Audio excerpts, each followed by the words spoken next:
but I be losing to these demons. Double honors to my elders, but they should've named me Legion. Barely make it every season, troubled by the thought of leaving. Put the blood around my door and hope he hear me when I'm grieving. Tired, cause I be fighting all these sins. No, I should be seeking counsel, but I'd rather hold it in. Put my mask on and pretend I'm invincible to sin. Praying that the Lord preserve me from a group of fallen men. And I'm troubled by the thoughts that's in my mind. If you can hear what I be thinking, you would probably call a shrine. I ain't talking thoughts of swine, but really things that plague the mind. Spending time on the gram like a dealer pushing lines. Should be seeking out a precept, double reading every line. Should be working on my fruits and growing closer to the vine. But inside I'm full of anger and still looking on my past. Ain't no time to self-examine, but take good notes every class. And I'm guilty for the sins that I commit. I have vowed to keep the covenant. The Messiah wants me to repent, and if I don't, then I'm no better than Legion, Legion. Oh, sometimes I feel like I am Legion, Legion. Look, it happened in stages. Constant trials with congregation. Look, you start neglecting workers cause you slowly separating. You get trials and tribulation while you trying to boss with patience. Then you turn to boss your lust and you get knocked out by your hatred. Lust that's in my pants and in my brain. But I gotta fight the spirit, it'll bring my family pain. Is this moment full of gain worth a lifetime full of AIDS? Should be sitting in the piddle with some plague that I can't name. Before destruction comes, there's always pride. Never knew that I would hurt you deep inside. Yeah, I broke the covenant between you and I. And now I feel so dumb, my sins I tried to hide.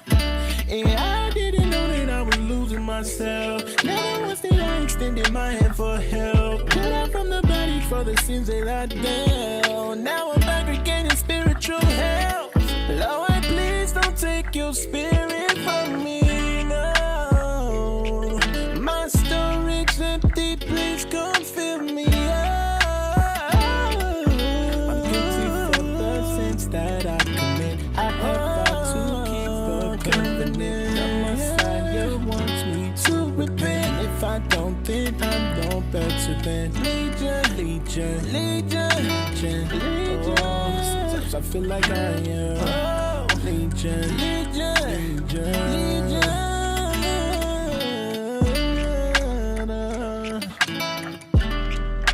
Sometimes I feel like I'm Legion.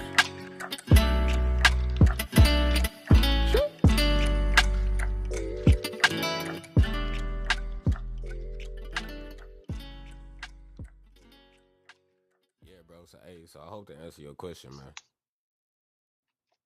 Well, yeah. I mean, for the most part, you answered everything. I'm listening to everything you're saying, bro. It all makes sense.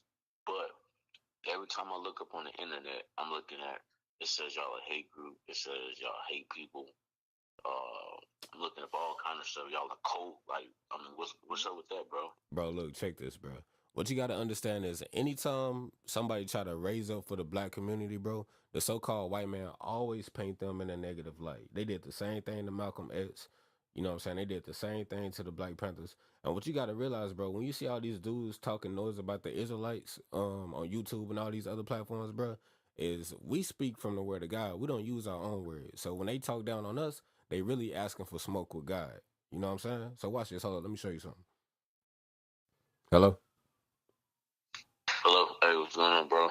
Nah, what's good, bro? Hey, nothing, man. I'm hitting you up, bro. Hey, I noticed you've been acting strange lately, man. So, I'm trying to call and see what's going on with you. Hey, bro, yo, it's funny.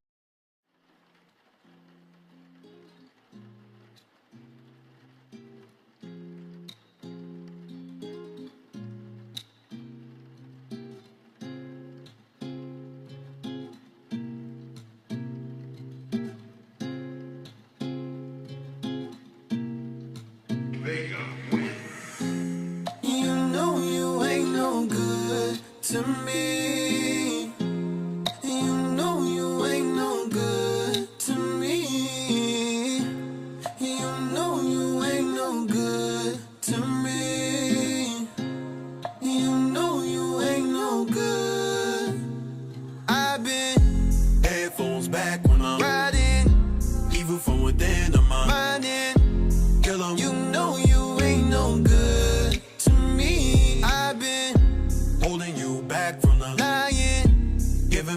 space in it. Try it, kill me. You know you ain't no good to me. Ooh, and I like the way you talk to me, but I can never roll with you. Cause every time I think upon the love, I know you never wanna do it. Too evil wanna go with me. Every little step he ain't getting over me. Dark cloud, rain falling all of me. Drowning every time he taking hold of me. Cause you know you ain't no good to me. You know you ain't no good to me. You know you ain't no good to me. You know you ain't no good.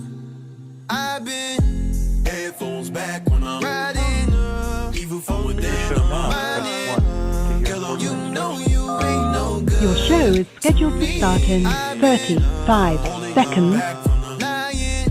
Give him any space in it. Try it, kill me. You know you ain't no good to me. Yeah, left it, now you desperate. Thinking about the stuff that I dealt with. Plaguing me with all the memories of lust I once did. Oh no. Hatred, yeah, I faced it. Even killed my brother like I'm Your show will go live in 5 Pray for seconds. mercy 4, every time you bring it 3, up. 2, 1.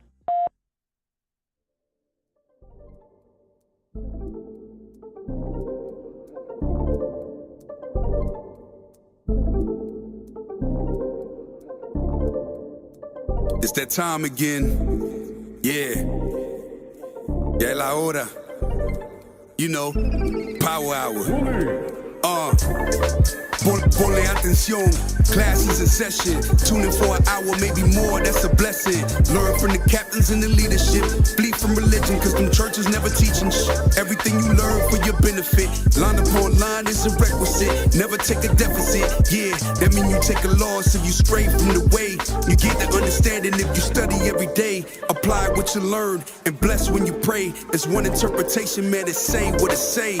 Ya viene el tiempo, entra para el templo. Aprende del maestro con talento. La Biblia es el centro, usando a Israel como instrumento. No te pierdas en doctrina como viento. Estudia y ora y aplica.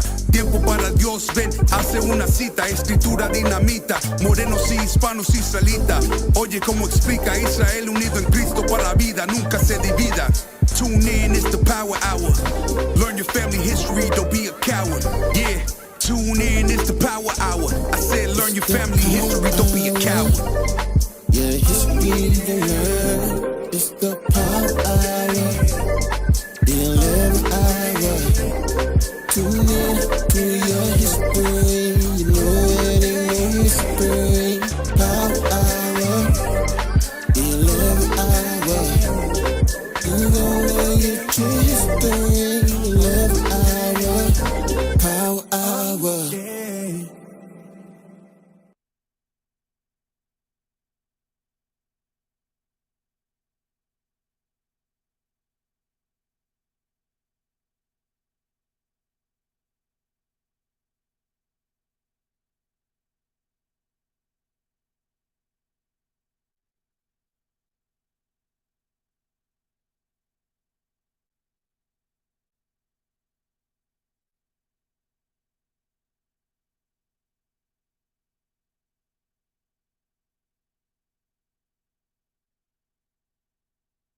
weighing heavy on your conscience.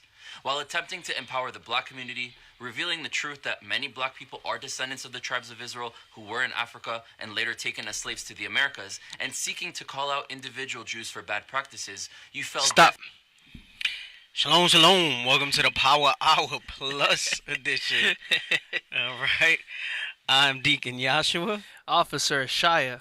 Officer Tobias. The light skins are in the building. That's right. Yeah. It's a light skin speak. Oh, someone said no sound. What was that? What's going on with... Oh, no, they can hear it. I can hear it.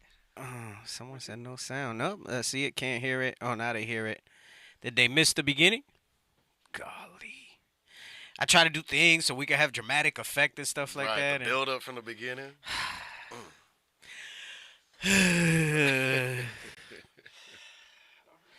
Well, all praises you could hear now. But did you hear what was said? I was gonna ask if we could run it back. 'cause they may Yeah, have sure. it at Like the if you beginning. know, it's less potent now. Right. They don't have it. It's still there. Wow. Alrighty. Oh, the first few seconds. So it was just what Kanye was saying on that part. It was the first few seconds. Okay. All right. I guess we'll leave it alone. But Kind of warm in here. yeah, Yeah. I don't know. I was chilly all day, bro. Yeah. Yeah, because of the rain. I don't know, man. No sound on the intro video.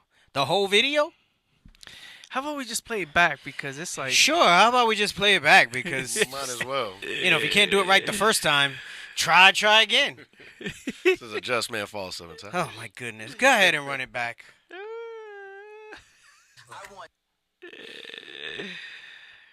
I want Jewish children to look at their daddy and say, why is Jay mad at us? I can say anti-Semitic things and Adidas can't drop me. Now what? The Jewish people have their hand on every single business that controls the world. So for all the Jewish media, y'all want to sit down and have a conversation with me? Then let's have a conversation. Yay, you wanted the Jewish people to own up and respond to your claims and demands? So listen up. This is our answer. Yay, after witnessing your recent interview videos, tweets, and the world's response to your messaging, it is evident that you're trying to create a conversation around several topics that are weighing heavy on your conscience. While attempting to empower the black community, revealing the truth that many black people are descendants of the tribes of Israel who were in Africa and later taken as slaves to the Americas. All right. That's where I wanted that dramatic effect to come in. All right. So I know that this has been going on for weeks. I missed some of it because I was traveling abroad. So I was kind of late chiming in on this. Mm-hmm. And then I was debating whether or not we would discuss this Yay Kyrie thing at all, and the anti-Semitism, so on and so forth. Because I said, leadership has really gone in on this, right? I said, there's really, I don't want to feel like I'm just going to say something and there's not something more to add. Like some brothers, they just want to, get in the spotlight and just kind of parakeet what's already been said. Yep. But then I said, but you know what? I said, in all of this, and, this is, I feel like, like Bishop Kanai said, Northern Kingdom got one now. Yes, we do. I think there's just been, and not from our leadership, I mean, it's been clear. I mean, we did the anti-Semitic flyers, and they're saying blacks and Hispanics. But as far as the media is concerned, they're still trying to perpetrate that it's just a black thing. Mm-hmm. And I said, the light skins got to talk. Right. I said, the light-skinned Israelites got to speak up. Mm-hmm. And listen, I know, to all the haters of the light-skins out there, I'm sure at some point you'll pop in the show. Shalom. All right, shalom, or after the fact, comments, be seeing comments. I don't know, man, his look, his collar. Well, someone said something, my collar, on the Growing in the Wilderness class. They said my collar from the Power Hour shirt. Straining at He said my collar made me white, that I was Esau, because my collar. Ever since I can remember, I've been. Hey, let me tell you, like it doesn't phase me at all anymore. Like it's just like like back in the day, you used to get a little defensive. Man, Captain Shem used to get crazy offended when people say that stuff. Mm-hmm. He want to fight you when you talk about. Do you get offended when people? Not anymore. No, not like I used to. Yeah. Right. So I said, just the mere fact that they're going to see light skins talking about is going to upset the whole status quo of what they're trying to perpetrate this as.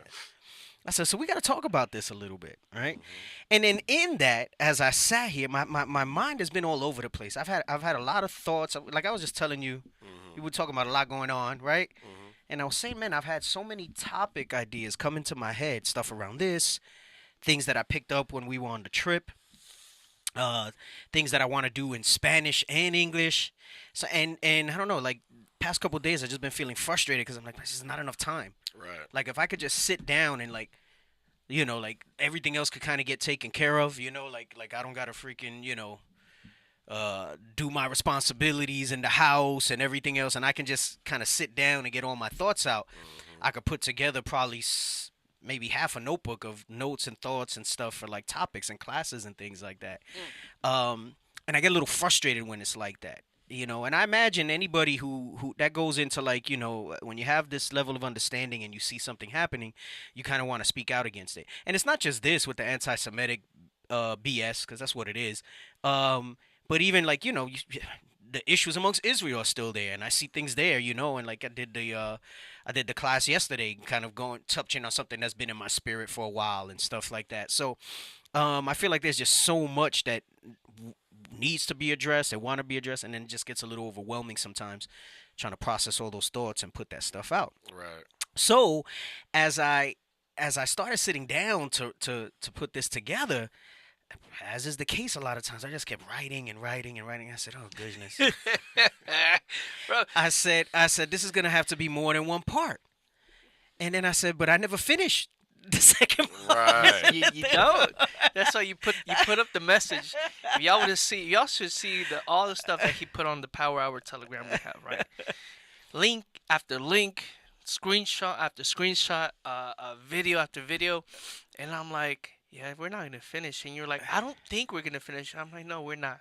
We're not. Nah, man. I'm just like, We're not. I'm like, you know, it used to be that I made sure that I bring a lot of stuff because I felt like I couldn't Just in case. I couldn't fill the 2 hours. Yeah. And it's like, it's not like that anymore, you know? Plus, we've kind of hit our stride together, right? Mm. Like, you know, obviously I had different hosts in the past, and Yep. we kind of had our format now, you know. I have different co-hosts with me and stuff. It took a little while. I mean, I don't think it was real bad, but it took a little while for us to really hit our stride. Yep. You know, I was rotating people for a while just to kind of see who would fit. And I said, I'm just going to go with these brothers here because everybody else stays silent. Team light skin. Light skin. Right. That wasn't intentional. I was trying to have a little mix. Yeah, I mean, you even the logo has Northern and Southern Kingdom on it. Yep. So I was trying to have, you know, I was trying to be representative of both Southern and Northern Kingdom. Yep. But it just didn't work out that way. It just Team didn't work light out. skin. Right. The Northern Kingdom radio show. So I don't know how much we're gonna get through. At one point I felt like this was just, I mean, I got a lot of scriptures, so it might be very class-like.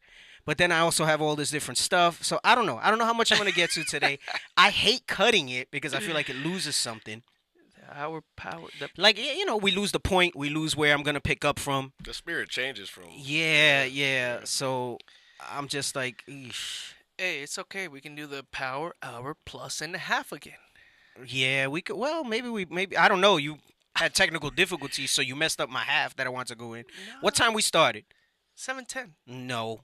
7:10. No way. We haven't been talking for 15 minutes.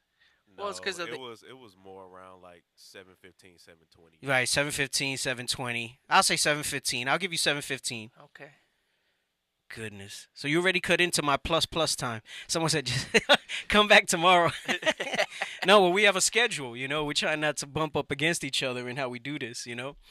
Hey, and I know West Coast, they'll hang in if we go over. It's just I feel bad for the East Coast, you know. They want Right. to stay up, then they're going to miss it. Yep. 12, 1 at night. Well, it's only a 2-hour difference now. Yes. That's true. This- That's true. So, That is true. hey, maybe y'all can hang out because you was hanging out till midnight before. Hey, and I'll say this too, Deep. They be on Clubhouse. I was gonna say the same. They Right, be on Clubhouse right. till 3 o'clock in the morning. Right. See, that's why I don't join Clubhouse. Oh, thanks, sis. She said 7:15. 7:15. 6:27. Yeah. Hey. Y'all help me out, man. Come on. What's going on with y'all? Anyway, so I feel like I have a lot to say in regards to all this, right? Like, it's but it's a slightly different approach. I don't know, just so much stuff has come out. Let me start by, okay, so clearly we saw in this video here, right? And I know Bishop did an amazing class, which was, you know, just, it was kind of like deep basics, but it was like beyond basics when we were in Belize, and he touched on this stuff. And apparently this guy speaks for Jewish people. And to me, this is damage control. Yes, it is. They realize that a bigger mouthpiece has put the spotlight on something. And he says something a little more. Can we jump to the other part where, because, right, this is where the light skins got to speak. Because everybody's focusing, and the title of the show today, it's not a black or white thing, it's an Israelite thing. Right? Jeremiah 12:9 tells you the heritage is a speckled bird. We come in all shades. Were we all brown at one point? Literally brown? Sure, right? But the world is different now in that regard. And that don't mean that Esau has super sperm, and because if that was the case, then we would not be Israel. Right? But obviously, there's been a lot going on. If you look at the history, especially from Northern Kingdom, having been in various captivities first, it's not just Esau's seed that's mingled. The holy seed is not just mingled amongst Esau. It's the Assyrians, the Babylonians, right? I mean, and then you get to Romans, Greeks, Persian, Medes. So there's a wide variety of looks, right? And the scripture also prophesied about that. My point is, color, and this was something we were saying in Central and South America. Color is extremely important when it comes to understanding Christ and the Most High's color, because that opens up the gateway to the lineage according to the flesh, right? Color does not matter as much when you start talking about the rest of the tribes, because now in these times we're going to be representative of looking like every nation under the sun. And Lord's will, I got scriptures, we'll go into that a little bit later. But we have to speak in terms of color, right? We have to speak in terms of color because that's the colloquialism, right, of the day, okay, of the times. And colloquial means that's what people understand, right? Like, I wanted to get into the invention of the white race today. That probably have to be for, if I do a part part 2 and 3, maybe even part 2 or 3, because, you know, if I can get some people researching and it's not just me. I know. I even throw the invitations out there. I'm posting stuff up to see if people will get inspired and find stuff.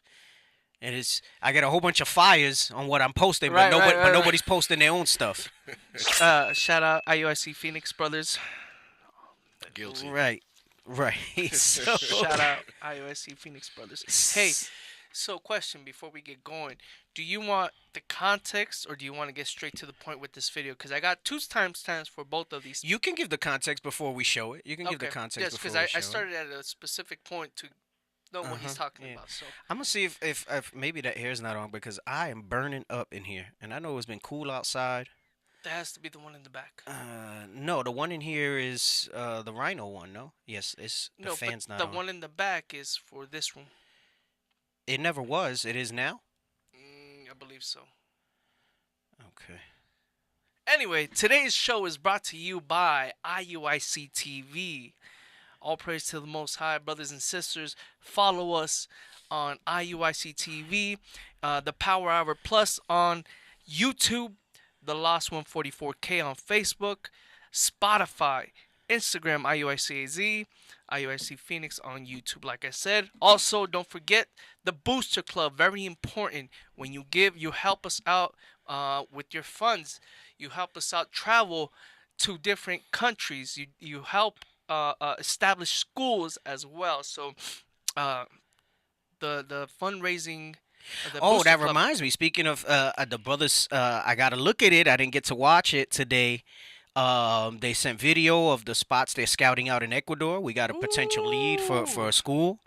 Might be having to go back there sooner than I anticipated. Where's the sound effects, brothers? Someone said, am I still planning to do the Hosea breakdown?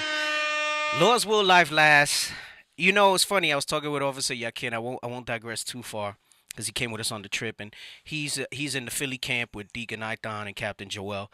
And he was just reminding me how basically, you know, you guys watch Hidden History, and it's like that's years of things that Deacon Ithon has had in his spirit to bring out, has had notes on and stuff like that, and just now has a more consistent platform to bring it out with these podcasts, with these radio show type formats. I say that to say it's probably going to be a while before I do the Hosea breakdown, because I've always kind of given that disclaimer that if something else is hot, we're going to have to talk about it, right? So we don't seem like tone deaf to kind of what's going on for our people. So it's I do very much want to go into that because I feel it's so necessary, not just for Northern Kingdom, but for those detractors of Southern Kingdom. Just like, you know, nothing's new under the sun. You see in the New Testament, you know, they talk about the big contention they had with Peter when he went to Cornelius. And not because Cornelius was an Edomite, but because they were like, you know, what the hell are you doing preaching unto the Gentiles, right? There's still a lot of confusion in regards to that. Some were for it, some were against it, forgetting that the scriptures always ordained that Northern Kingdom could be grafted back in, right? They would not be cut off forever. And I think that for all Israel, there needs to be some emphasis on that. I think it's known kind of cursory. We have to focus on more urgent matters, but you still have a lot of people there with this thing that Northern Kingdom is not who they are. Remember, I redid my notes for the class on the prodigal son. That goes heavy into that. I'm about to touch on that. And I added more history. So like I have a version of it up on IUIC Phoenix. I'm about to touch on that. But I want to go into it in a little more detail, and I also want to do it in Espanol too, because that really is the crux of the confusion that Christ is for everybody. Right. Because of the confusion of who the Gentiles are in these last days and everything. So anyway, I did take a long way around to say I do intend to still do the Hosea breakdown, but I want to do it service, and I want to make sure it's very thoroughly done. I would like to run it by Deacon Ithon as well, make sure I'm not leaving anything out in particular, and see if he might have something to add to what I put together. But my plan is to go through the whole book of Hosea, Lord's will, on the show, and that's gonna be more than one episode, and just kind of go through it that way. So we'll see. Hey, real quick, if I may, Deacon, put up that picture I just sent, please. So like we were saying, right? He was going over Hosea and the breakdown of Hosea, and he mentioned the prodigal son. I just recently went over that class again. Very heavy, very. It just touched on so many things, New Testament, Old Testament, right? So put that picture up so the people know what Deacon is talking about. Understand there's a lot of good classes that Deacon has done, and we need your support on IUIC Phoenix. So if you want to look at that class, IUIC Phoenix, the understanding the prodigal son, 2 sticks rejoined. Is it up on the screen? Yeah, it's up on. I don't know if it's up there. here. There it is. Okay. I see it up there. This that first one. All right. It's that first one that he did. Very good class. Very informative. Very thorough. And that's just no. It's more. I got more thorough. No. Oh. Well, remember, So I remember I was backup for that first weekend of Tabernacles, just in case they couldn't broadcast in the wilderness. That's right. So I prepared a whole class that I went a little more in depth with this particular topic, so that I could do it nationally, because I felt 2.7K views. I mean, that's not nothing to sniff at, but I felt like, hey, to do it for the national class might be pretty helpful, especially that I feel like the spirit is moving. Really, that spirit of awakening amongst Northern Kingdom, especially after this trip and what I'm seeing, and even the trip in July when we went to Ecuador the first time. I really feel like it's ripe right now, and the Most High is really trying to give the increase. I mean, clearly, look at what he's doing, putting his spirit in the mouth of these celebrities that have a platform of millions to speak, and so on and so forth. And I really feel like now's the time for us to really go hard, especially on the Northern Kingdom piece. Yes. Get the rest of these tribes up, and it's not just for Northern Kingdom to wake up, right? But you need the rest of Southern Kingdom to realize, because to understand, we clearly, I mean, they talk about the billions in China and the billions in India. We're scattered amongst those nations as well, right? And if you just take Central, South America, the Caribbean, the Israelites here in the United States, the scattered remnant in Africa, all across Europe, all right, all across what they call the Middle East and Asia, and you put us together, we outnumber every single race on this planet. Right. So there's a lot that needs to be pushed out. I think you're gonna. We have to bring the awareness that it needs to shift from this whole that it's a black thing and so on and so forth. I understand that that's the way it's spoken of. When I think black thing, I know which we're talking about Israelites. Right. Whether you're light skinned, whether you're dark skinned, whether you're in between, whatever it might be, and that's what needs to get focused on. And Deacon, a lot of times when it comes to when we speak on color, it's more of truth anyway.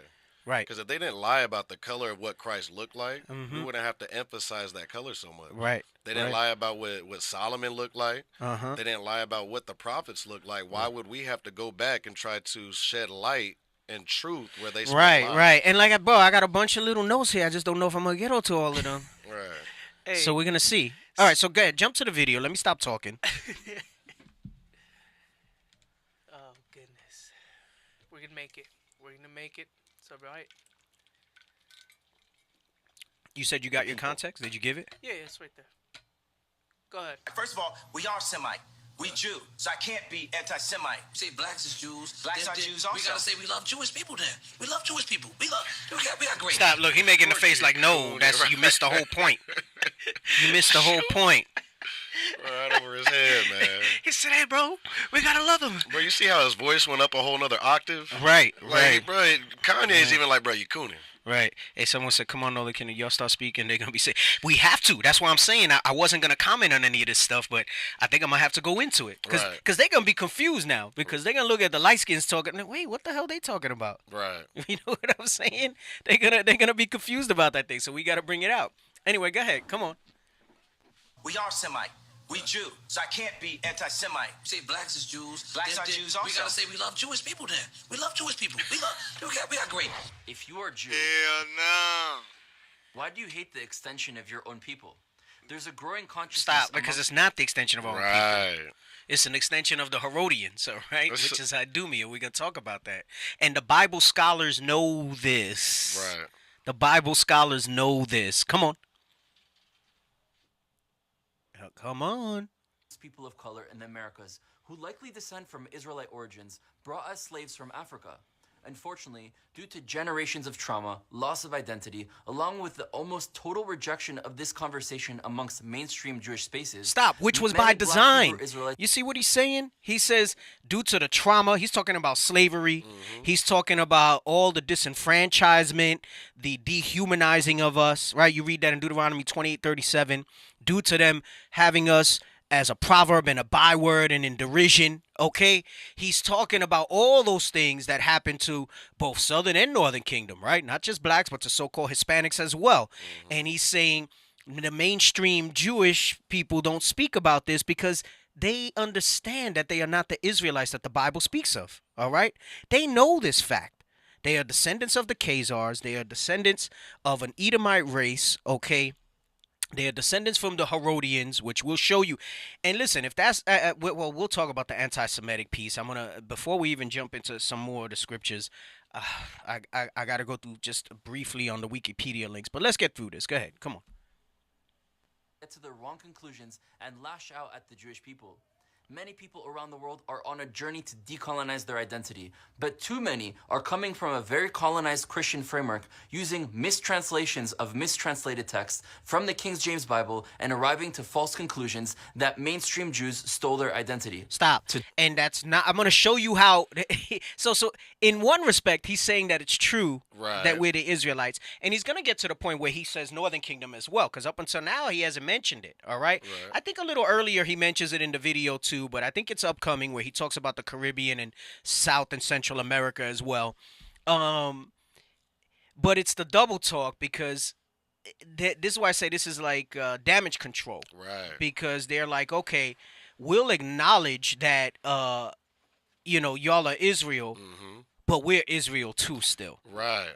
And that's not the case. I'm going to show you that the Bible scholars know this, all right? I got to at least get to that part where I bring out the stuff about Herod. And I know it might not be new for those who, follow us in detail as far as different leadership bringing that stuff out.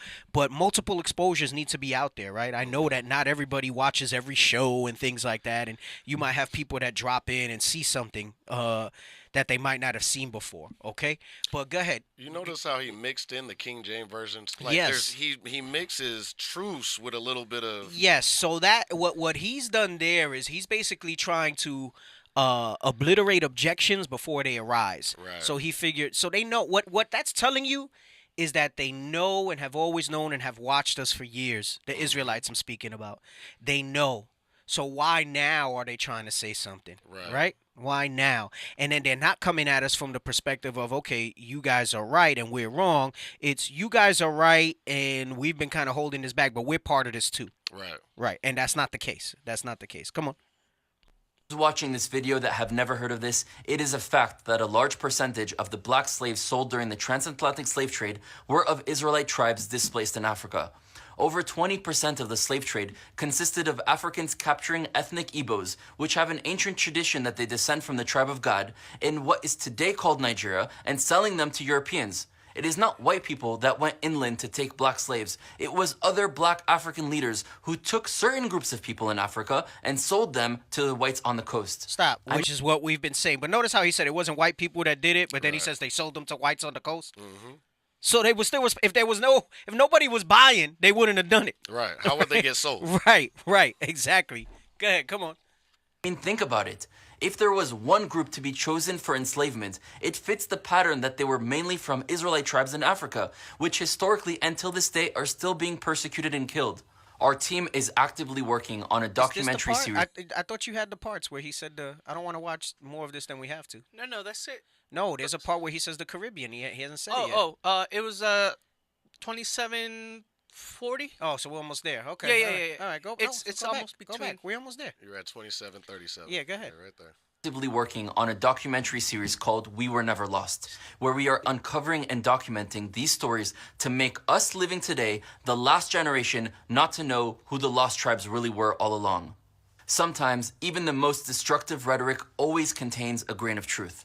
Yes, there is validity that many people of color in North and South America and the Caribbeans have Israelite ancestry. Stop. And Stop. They have never gone on record and say that. Never. Contrary-wise, pull up real quick the thing from InfoWars, okay? The little screenshot from InfoWars. You know what they know? There's nothing you can do against the truth before Right, the truth. right. So they trying to embrace a little bit of the truth, Right. but then put a little confusion. Right. in Hey, and someone said he's saying us. Exactly, because he's still trying to hold on to that. But notice he said the North, South American, and the Caribbean. This is stuff that we've been teaching for the longest. Listen, and we're not saying everybody from there, right? Nope. Right? It's the seed of your fathers, all right? And the Spirit is going to bear that witness, all right? It's Christ who's going to separate the wheat from the tares in that last day. But let me tell you something. Somebody who's not Israel, these scriptures, they can't bear them. The Spirit cannot contain the power that's in these words and keeping these commandments. Those people don't endure in this. They are not going to. It's going to be made manifest who they really are, right? So he's saying this, right? And nobody has ever said this. If anything, this is the attitude that they typically live. All right, go ahead. There's a little excerpt from I guess there's Alex Jones thing, InfoWars, all right? But read what he's saying. And it's funny because you got Esau now even defending Kyrie and the statements that he made. All right, go ahead, read this. The ADL's Jonathan Greenblatt, Brooklyn Nets, parent owner BSC, global CEO Sam Zusman, and NBA Commissioner Adam Silver, all of whom are Jewish, are demanding Irving renounce his religious beliefs because his religious beliefs contradict theirs. Do you see? And listen, this is the thing. Everybody is missing that part of it. Right. Whether you want to believe it or not, what happened? He's going to say it. He says if Kyrie Irving wanted to be a woman or choose to identify as a woman or whatever it is, he would be praised for that. Right. He would be praised for that. He would get more endorsements. But so let's say you don't believe it, but you buy. There's the hypocrisy. But you buy into the whole thing that gender, which is a given, all right, which is a given. All right, you're male or female, okay? No matter what you wind up doing to your body and stuff like that, okay? Because listen, they may have surgeries that could give you a box, but they can't give you ovaries.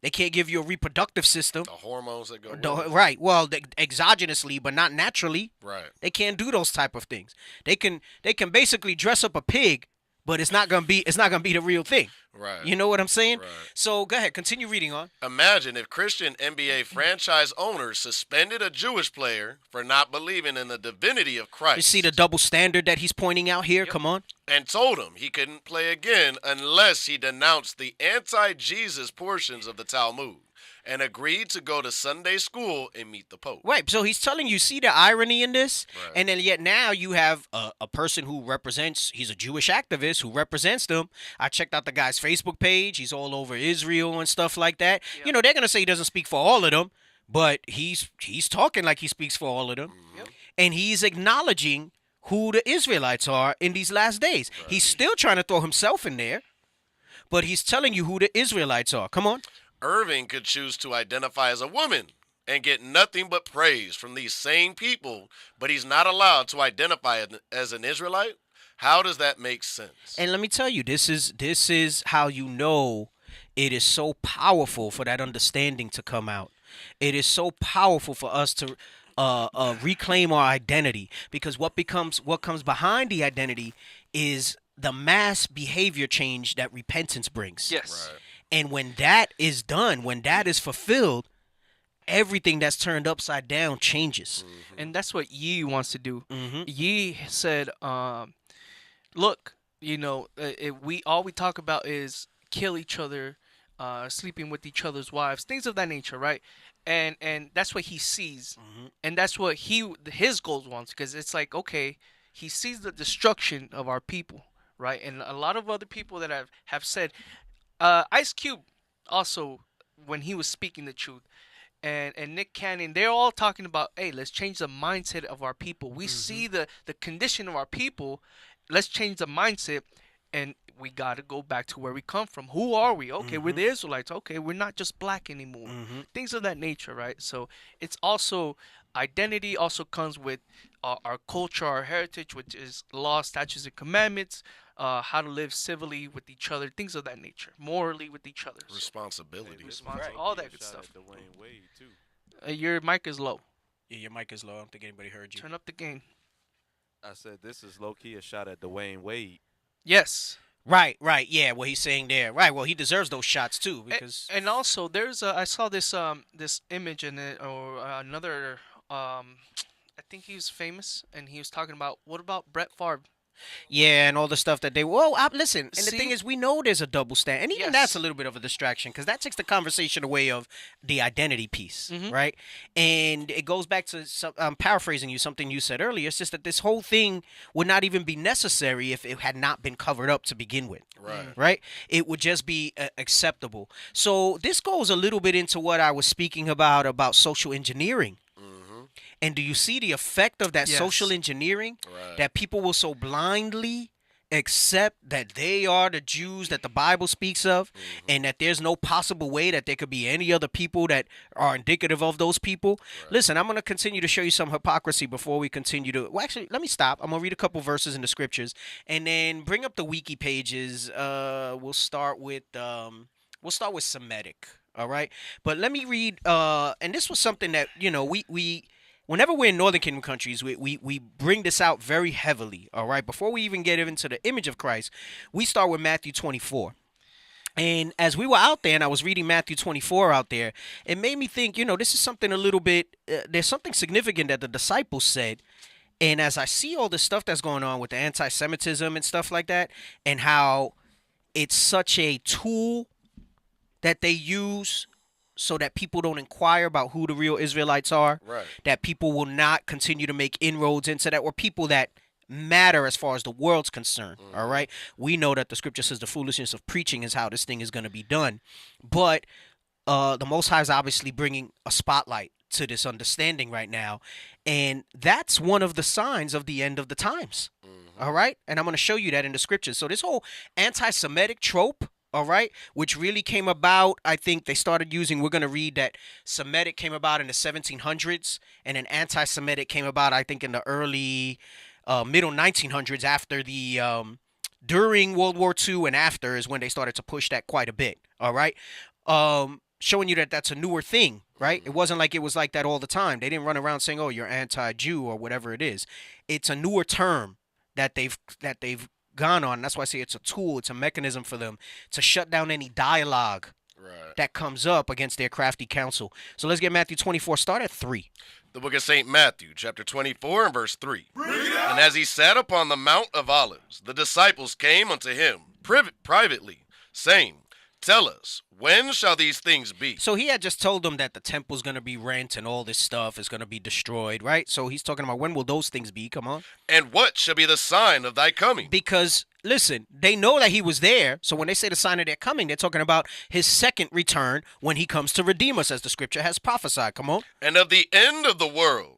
And Jesus answered and said unto them. And notice, he said, and the signs of the end of the world. Damn. They said, will you tell us what are the signs of the end of the world? And his first reply was this. Come on. Take heed that no man deceive you. He said one of the major signs of the end of the world, of the nearing of my second coming, is that there will be heavy deception in the earth. What greater deception is there than against his hidden ones? and who the Israelites are today. Facts. What greater deception is there than the blasphemy of them that say they are Jews and are not? Come on, read. Verse 5. For many shall come in my name, saying, I am Christ, and shall deceive many. Now, when we're dealing with Northern Kingdom, we use this to show them very specifically that the conquistadors, the Europeans came, and they brought a white Jesus with them, right? Saying, listen, I am Christ, all right? We come in the name of Christ. That started with Christopher Columbus and all the conquistadors that came after him during that time.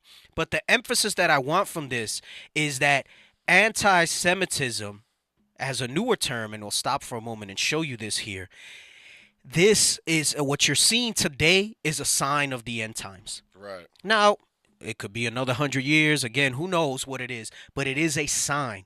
And that deception in the earth being heavy as it is a sign of those last days. And what greater deception is there than the blasphemy against his holy name? Right. Because we are named after him. He named us Israel. All right. So Prince of the Power. Now, let's get this up here about Semitic people. Come on. Semitic people. Semitic peoples or Semitic cultures is an obsolete term. So first off, I want to show you the hypocrisy in this. They call it an obsolete term. So then why is that used as the blanket statement to shut down any dialogue that Yee was talking about, Kyrie, Nick Cannon a while back, Ice Cube was trying to bring it out, and many others. Right. Why is that then, if it's obsolete, still being used with such effect to say anti-Semitic? Because no one knows the Bible. It's a misnomer. It's an agenda, right? Nobody knows the Bible, and they count on that. Right. Okay, and they count on that. They depend on that war of ignorance. Yes, they depend on that great war of ignorance, all right? It says, so it's an obsolete term for what? An ethnic, cultural, or racial group. So stop. Do you know what it does not say? That Semitic is a term for Jewish people. Damn. That it is exclusive to Jewish people. It does not say that. It says that it is a term for an ethnic, cultural, or racial group. For an ethnic, cultural, or racial group. If it was exclusively for so-called Jewish people, and listen, I want to say this before they try to take this down or whatever it is, if it comes about, I don't want to get the page banned and things like that. The Jewish people are Semitic. Yeah. They are Semitic. Right. White people are Semitic. But so are blacks and Hispanics. Right. That's right. All right? And that is not anti-Semitic to say by its very nature of the statement I just made. Because if they are Semitic, and we are acknowledging that they are, I'm just telling you that they are not the only ones. Right. And we're going to show you that in a moment, too. We also are Semitic. And this is the crux of what's being said when they're here badgering Kyrie now. They're not badgering Ye as much right now because they're not giving him the media attention anymore. It's just through social, right? Right, because he speaks. They are saying that it's anti-Semitic. And he said, can you? And he says, how can I be anti-Semitic if I know where I come from? Right. And that's all he said. That's all he said. How is that an anti-Semitic statement? It is not. I'll say it again. Jewish people are Semitic. Right. For the scanners that'll scan social and try to take things down and say it's hate speech. It's not hate speech to say, according to the definition, all right, that it's a term for ethnic, cultural, or racial group. Guess what? The other ethnic, cultural, and racial group that falls under Semitic are the so-called blacks and Hispanics today. Right. And the native indigenous, all right? They are under that as well. Go ahead. Continue to read on. The terminology is now largely unused outside the grouping Semitic languages in linguistics. Right. So, again, it's an obsolete term except when they want to say anti-Semitic to fulfill their agenda. A more accurate thing would be to say anti-Jewish. Then maybe you got an argument to say something there, right? And not say anti-Jew because then you go back to the same circle because, right, if we are Jew, like Ye said, right, then we can't be anti-Semitic. Right. So a more appropriate term would be that. So they've kind of handcuffed themselves if you really get into it. It's just that people don't read. Right. And you got so many of our freaking knucklehead brothers and sisters on these social medias talking about, I'm so sick of this is hateful, this, that, and the other, speaking against Kyrie and Ye and by extension, their own people when they say that stuff. Go ahead, come on, read on. First used in the 1770s. So that term was never used prior to 1770. Damn. It's a new thing to say Semitic. They came up with that. And it should not really be Semitic. We know it really means Shemitic. Right. All right. But, linguistics, so on. This is what they're going with. So understand that is a new thing. That is a new term. Right. And it is an obsolete term except when it comes to trying to shut down any dialogue and proof of showing who the Israelites are today. Right? He even said it in his little clip, because there's no dialogue about the truth of who the lost tribes are. Right. But we know in these last days by the Spirit of Christ, through this Bible, through the words of the Most High, who they are. Come on, read.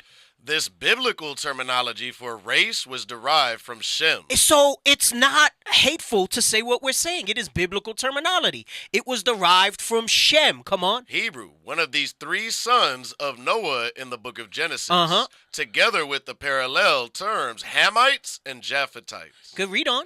In archaeology, the term is sometimes used informally as a kind of shorthand for ancient Semitic-speaking people. Right. Okay. So before I go into any more stuff on the wiki, let's go to real quick.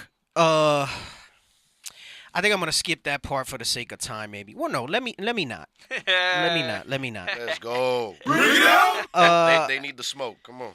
This is why when you read so let's go. This is basic stuff. Revelation 1:1. Basic for us who have learned. All right. Yep. But not so basic for the world at large. All right. The book of Revelation, chapter 1 and verse 1. The revelation of Jesus Christ. Right. And a revealing of something is a manifestation. All right. It's a revelation of Jesus Christ. Okay. Keep reading. Which God gave unto him to show unto his servants things which must shortly come to pass. Right. So it's not just that this is about the things that must come to pass. It's also the revealing of what Christ looked like, preserved in these writings for these last days, to an end, to a purpose. Come on. And he sent and signified it by his angel unto his servant John, who bear record of the word of God. Okay, jump to verse 10. I want to kind of go through this quickly. Verse 10, I was in the Spirit on the Lord's day, and heard behind me a great voice as of a trumpet. All right, jump to verse 12. So he heard a great voice. This is John, who walked with Christ. Come on. Verse 12, and I turned to see the voice that spake with me. So he turned and he said, now I want to see this voice. Come on. And being turned, I saw 7 golden candlesticks. Take note that he said golden candlesticks for the naysayers out there. Come on, read. And in the midst of the 7 candlesticks, one like unto the Son of Man. Meaning, he said one like unto the Son of Man, meaning because people come with that BS that he was never seen. But John was the disciple that walked with him, his favorite disciple, and he recognized him as he turned around. That John was one of the ones that saw his transfiguration. Yes, right. John was one of the ones. You're going a little too deeper, but John was one of the ones that saw his transfiguration. No, but he saw him like in his power and then in his normal estate. It's outside the scope of what I want to go over, though. All right. So he says, "One like unto the Son of Man," letting you know that there was recognition there. You know what that tells you? Because people try to say this was his spiritual form only. Right. I know where you're going. Obviously, but he did not walk in his spiritual form when he was here. He walked earthly, carnally, like us. Right. He was made like unto us in all things of the flesh. Right. So it's not like Face Off. You remember that movie Face Off? Yeah. And now you got a totally different face. All right. Meaning he looked the same as when John walked with him for him to say one like unto the Son of Man. Right. All right. You cannot underemphasize that. That must be always brought out. Okay. Because people will come to try to eliminate that objection and say, well, that's the way he chose to appear now. Mm-hmm. Get out of here with that. This was him that saw that. Come on, read.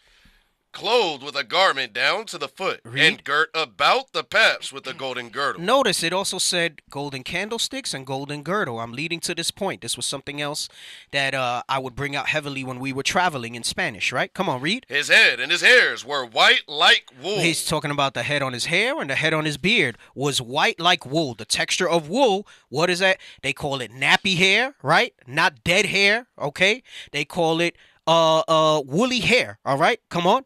As white as snow. And then that's talking about the color. Come on. And there's if you break down the definitions, I'm not going to do it today, okay?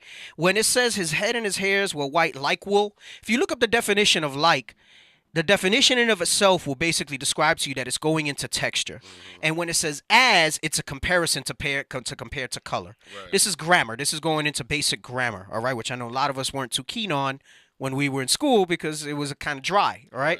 But the English language is very it's very confusing, actually. It may not be for us who grew up in it, but it's a very complex language compared to other languages. And I agree, Spanish can be sometimes difficult because if it's not your first language, there's memorization that needs to happen of words that will always be feminine or always always yes, but some words are always feminine or always masculine. Right. You can't just presume, because the way they teach you in school in basics is that you just, when you're referring to a male, you make it O. When you're referring to a female, you make it A. But my point is, there's some memory that's involved there. But Spanish in and of itself is very simple. The words are powerful, and when you give a word, right, this is why it's frustrating sometimes when we're reading the Reina Valera and words like rubio. Yep. You can't explain it like you can explain ruddy, and people are stuck on no. It's blonde. David was blonde, right? And that's on purpose, and that's just one example of how they do certain things like that. All right. But that's on purpose and by design. But my point is, when you look at like and as, it's exactly that. Because people are saying it's talking about color. It's not talking about color when it says the wool. It's talking about texture when it says the wool. When it says as snow, that's when it's making the comparison to color. And just to add on what you're saying, when Kyrie in his interview, he went into how he didn't look into reading initially because of how confusing the European or the English language can be. Yes, it can be. But he realized now it's a superpower to learn how to read. Yes. To look up the definition it really of is. words. It really is. It's. Right. Let me tell you, I'm grateful to my moms for that, because that was her thing, man. She was like, look it up, like just, I mean, part of it is she probably didn't know. My mom didn't go very far in school, but she fostered that in me to, not just that I don't know, but look for it. I remember we had a whole encyclopedia. This is before the internet, before I had any video game consoles in my house. This is when you used to go out and play, right? And like, you had ride to a bike, scratch your knee. They would fight with you for you to come upstairs. Right. Now, like, they got to fight with you to get out the room playing video games and the tablets, right? Different time. I remember I used to sit in our apartment, all right? We had a small little bootleg bookshelf. On the top was the evil Catholic Bible, open to Psalms and Proverbs. But underneath it, we had, she had bought an encyclopedia, said it was white with red and gold lettering on the spines. And I would sit there, and whenever my curiosity would peak, I would read. And she built that, and she fostered that in me. Reading is a superpower, and understanding the especially when it comes to the English language, it's very powerful. I very much like to go into definitions. I think not on purpose, but I'm somewhat known for that. Like, people always ask, oh, you got definitions today? I'm like, no, actually, I'm not going over definitions today. I like to bring that stuff out.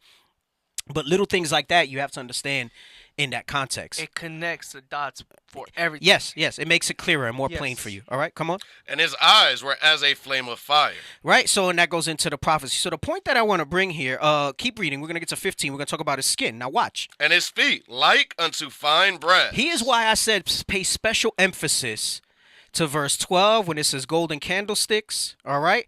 And verse 13 when it says a golden girdle. You will ask people what the color of brass is, and they will tell you yellow. So then what happened to the... Why wasn't the candlestick brass? Why wasn't his garment brass if it's talking about the same color? Right. Why would they go from golden in the same descriptions to then mention his skin was like burnished brass?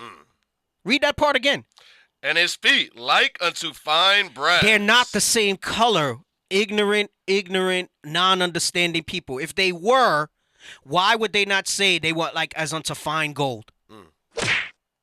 It says golden candlestick. It says golden garment. Damn. Right? It says a golden girdle. Simplicity. So then why you can't say that. And then you use the example of the Olympics. You have the gold medal, right? Right. You have the silver medal, all right? And you have the bronze, which is in the brass family.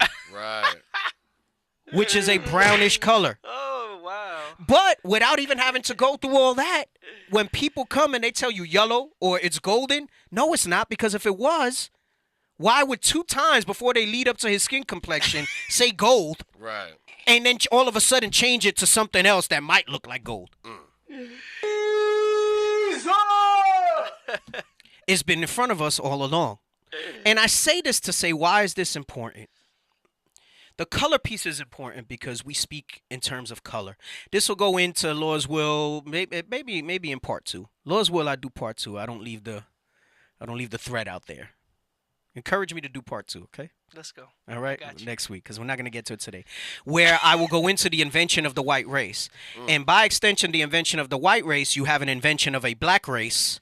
And by extension, you have the invention of the Latino race. I have a book to that effect that I've been wanting to dive into, but I have not been able to, that I've been meaning to bring out on the show. All right? The invention of the Latino people. I can all right? encourage you to do part 2, but then you start posting a lot of things, a lot of No, don't good let me. things. We have to talk about this. Don't let me talk about nothing else. You start posting a lot of different stuff. Let's just catalog it. I got you. And we eventually bring it out, Lord's will, life last. I All got right? you. It's because you just start posting a lot of good stuff, and then we start getting like kids like, oh, wow. And then it's like. You know, a lot of times we I'll get just throw it up distracted. there because my mind in that moment is just kind of putting things out there. It don't mean I'm going to go over it, though. All right? It don't mean I'm going to go over it. So these terms of color, the reference of color in the Bible was always brown or black. Right. All right? This is why they go out of their way to talk about instances where whiteness was shown in the Bible. All right? Moses' hand, okay, Miriam, so on and so forth, right? Which is the visual that the Miriam film is going to create is going to give that emphasis, that Miriam short film, all right? There's a reason that we're picking that. And I mean, there's so many other things that we can do, but there's a reason that we're picking that next. It gives identity. They try Yes. to take our identity. And that's from my us. point. So now that Right. leads me to the next thing, all right? Let's get Matthew 1:1.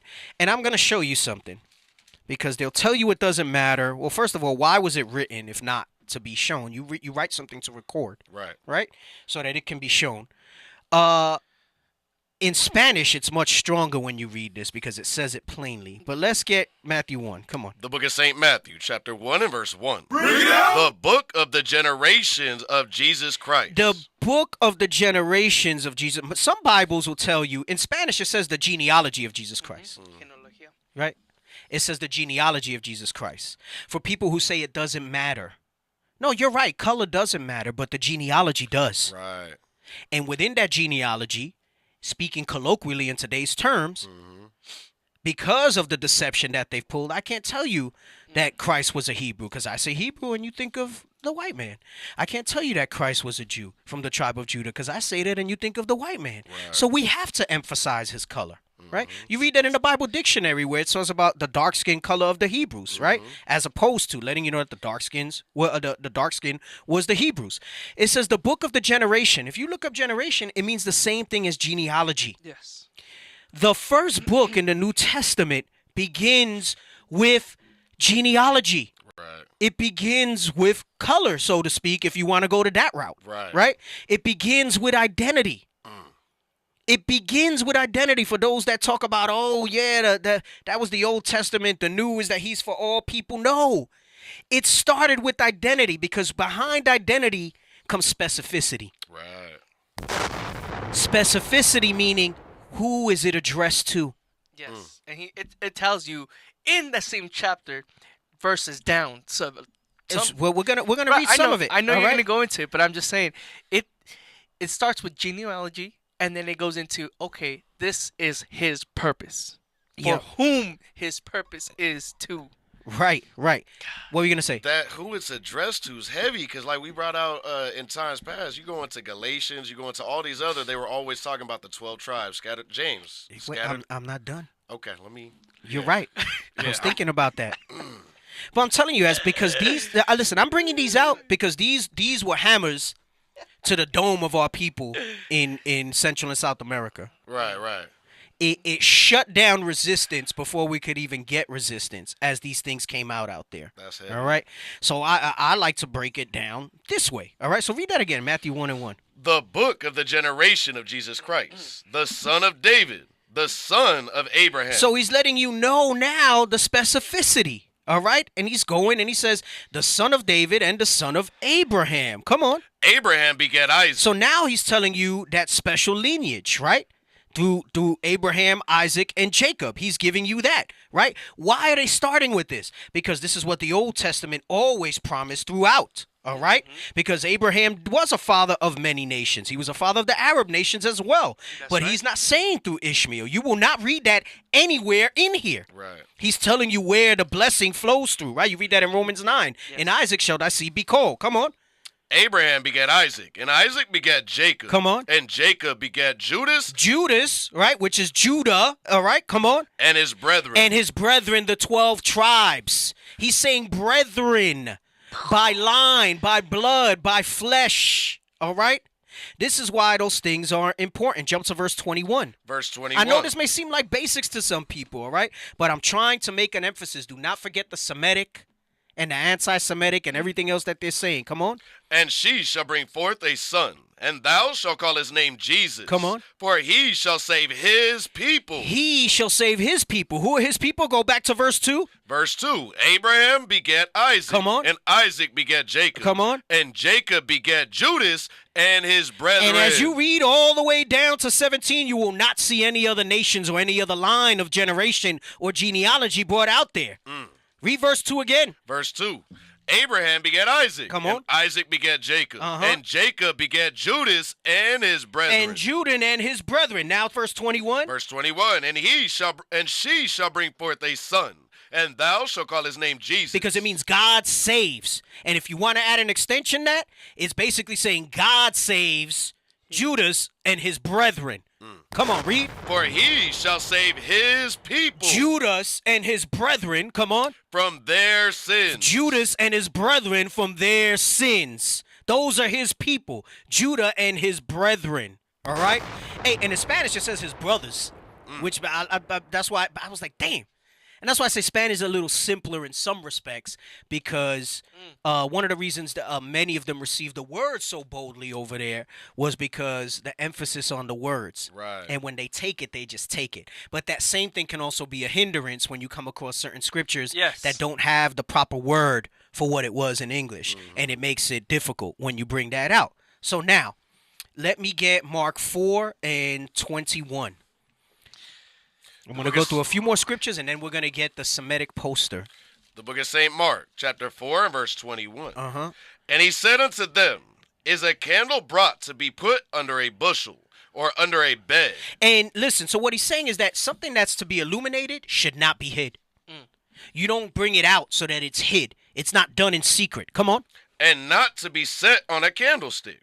For there is nothing hid which shall not be manifested. There is nothing hid which will not be manifested. Meaning that there was an understanding that there were things that would be hidden in this Bible in these last days. Remember Matthew 24 that we started with? Christ said, the disciples said, what are some of the ends of the time, of the end of this world and your coming?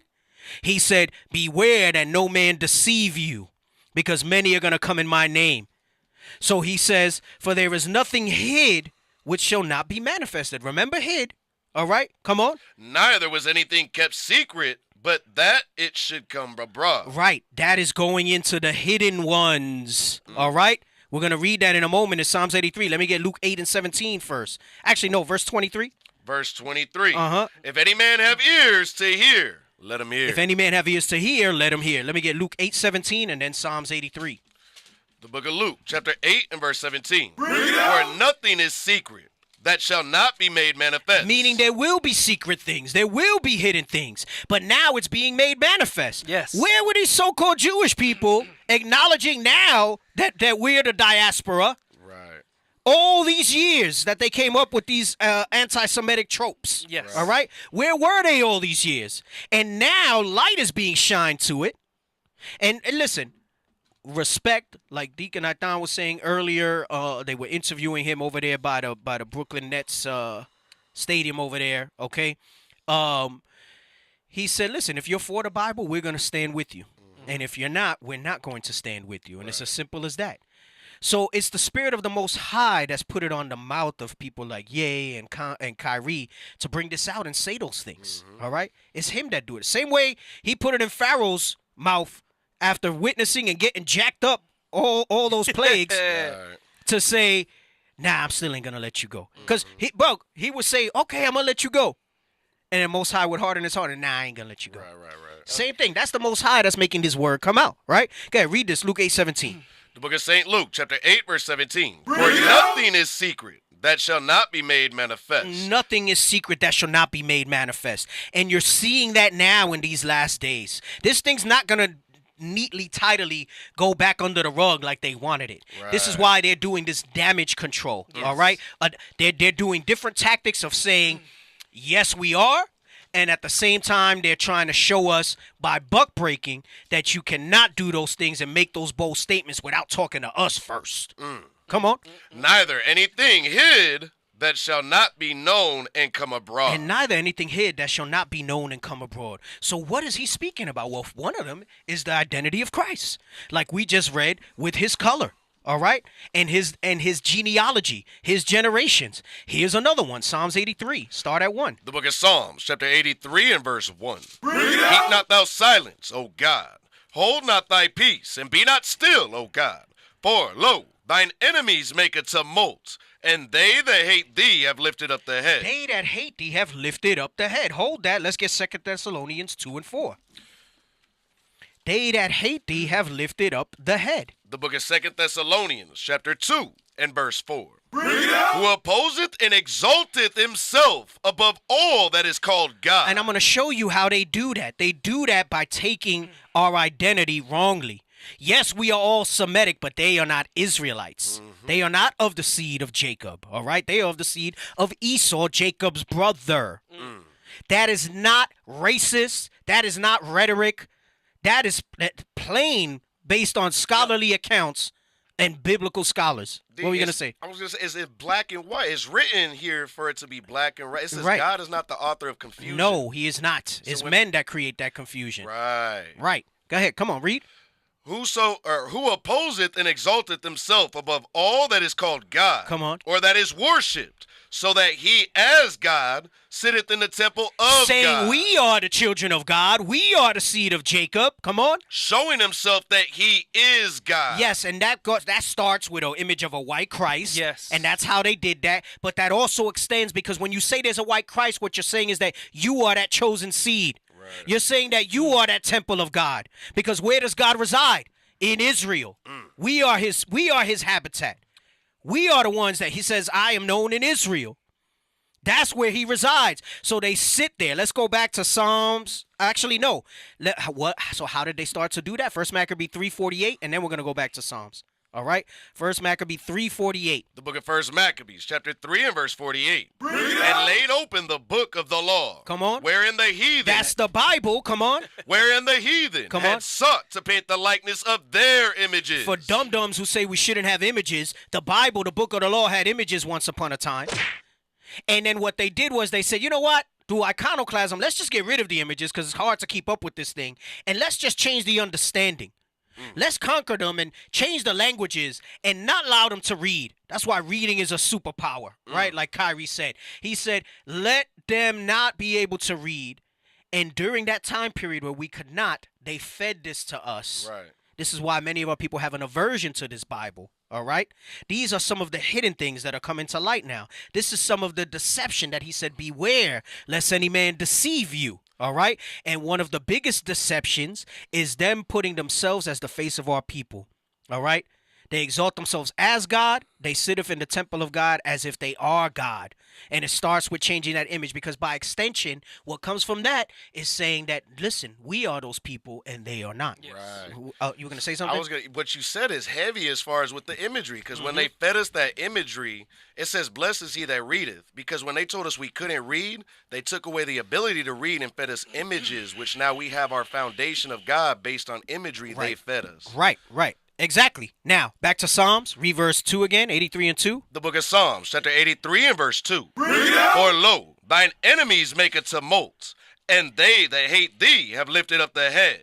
And how have they lifted up the head? They lifted up the head like we read in 2 Thessalonians 2 and 4. They lifted up that head like they did in 1 Maccabee 3:48. Come on. They have taken crafty counsel against thy people. Not against the whole world, not against the whole earth. They took crafty counsel against thy people. God's chosen seed. Come on. And consulted against thy hidden Remember, ones. we read in Mark and we read in Luke that there's nothing that is hid that will not become to light. There is nothing that is secret that will not be made manifest. The hidden ones. You're seeing that now in these last days. And that's a sign of the end times. Yes. That the world at large is starting to see that. And listen, does the unbelief of some make God untrue? No, not at all. No. God forbid. God forbid. Let God be true and every man a liar. Right.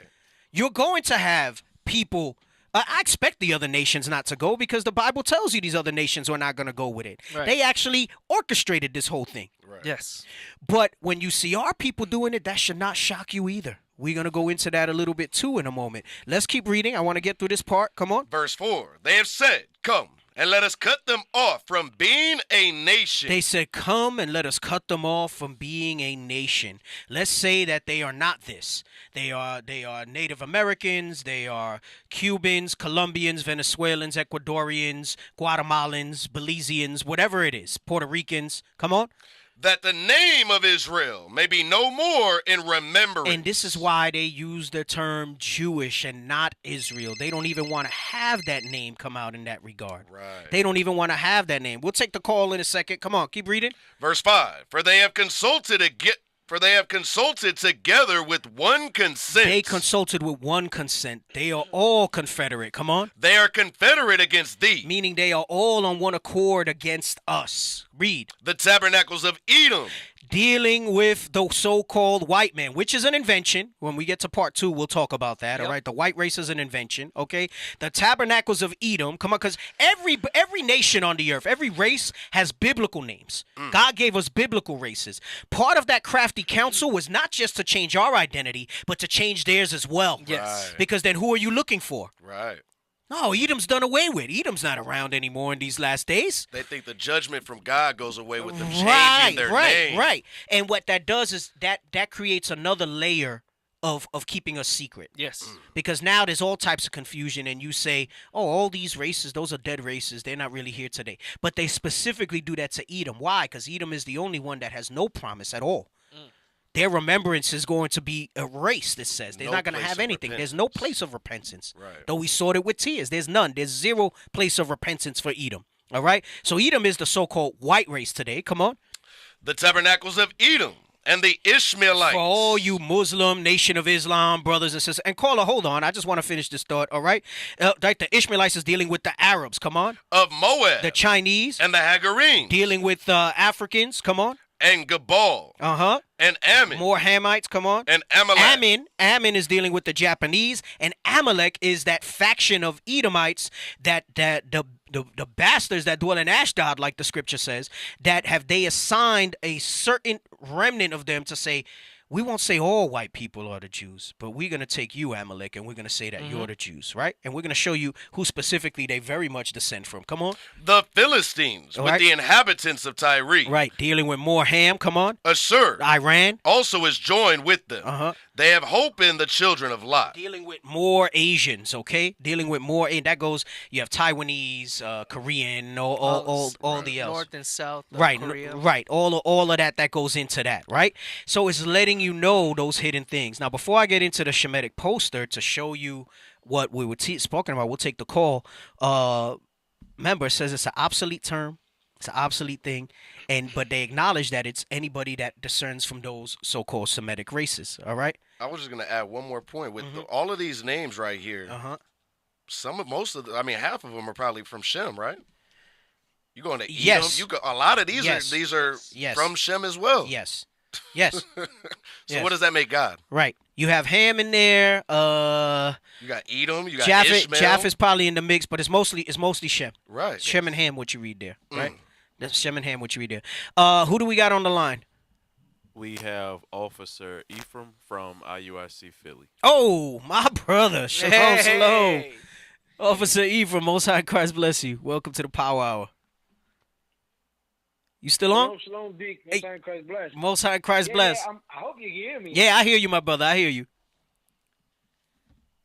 Yeah, no, man. I'm listening to this, man, and man, I'm like blown away. Like so much of the stuff you bringing out. Well, like you said, we brought out when we went out to the mission, and it's just sad that a lot of our people who are like, even if you're not Northern Kingdom, you should be lit because they think Power Hour, they think Northern Kingdom. You know what I'm saying? Right. Like Judah should tune in, man. Listen in, man. This is fire stuff going on right now. Right. Like you brought out on Matthew 24. But anyway, just to make it short. All right, like you got Kyrie, you got Ye. They ain't saying nothing that's against Semitism at all. Nope. What they are saying is that they against Satanicism. Right. You know what I'm saying? Damn. Like you read Revelations 2 and 9.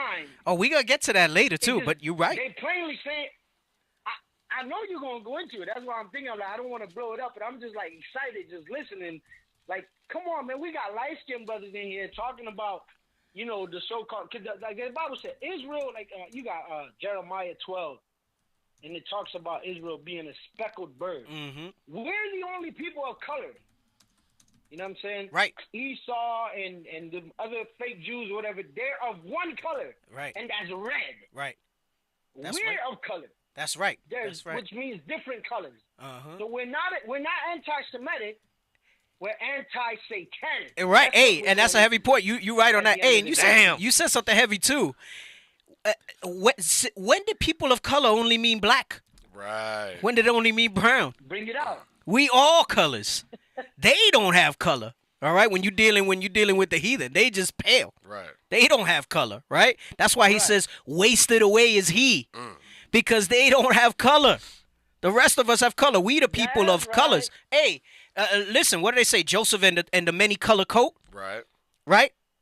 We will be a speckled bird. Right. All right. Letting you know. That's when I spoke to you. I think I had brought out. You had asked me about it.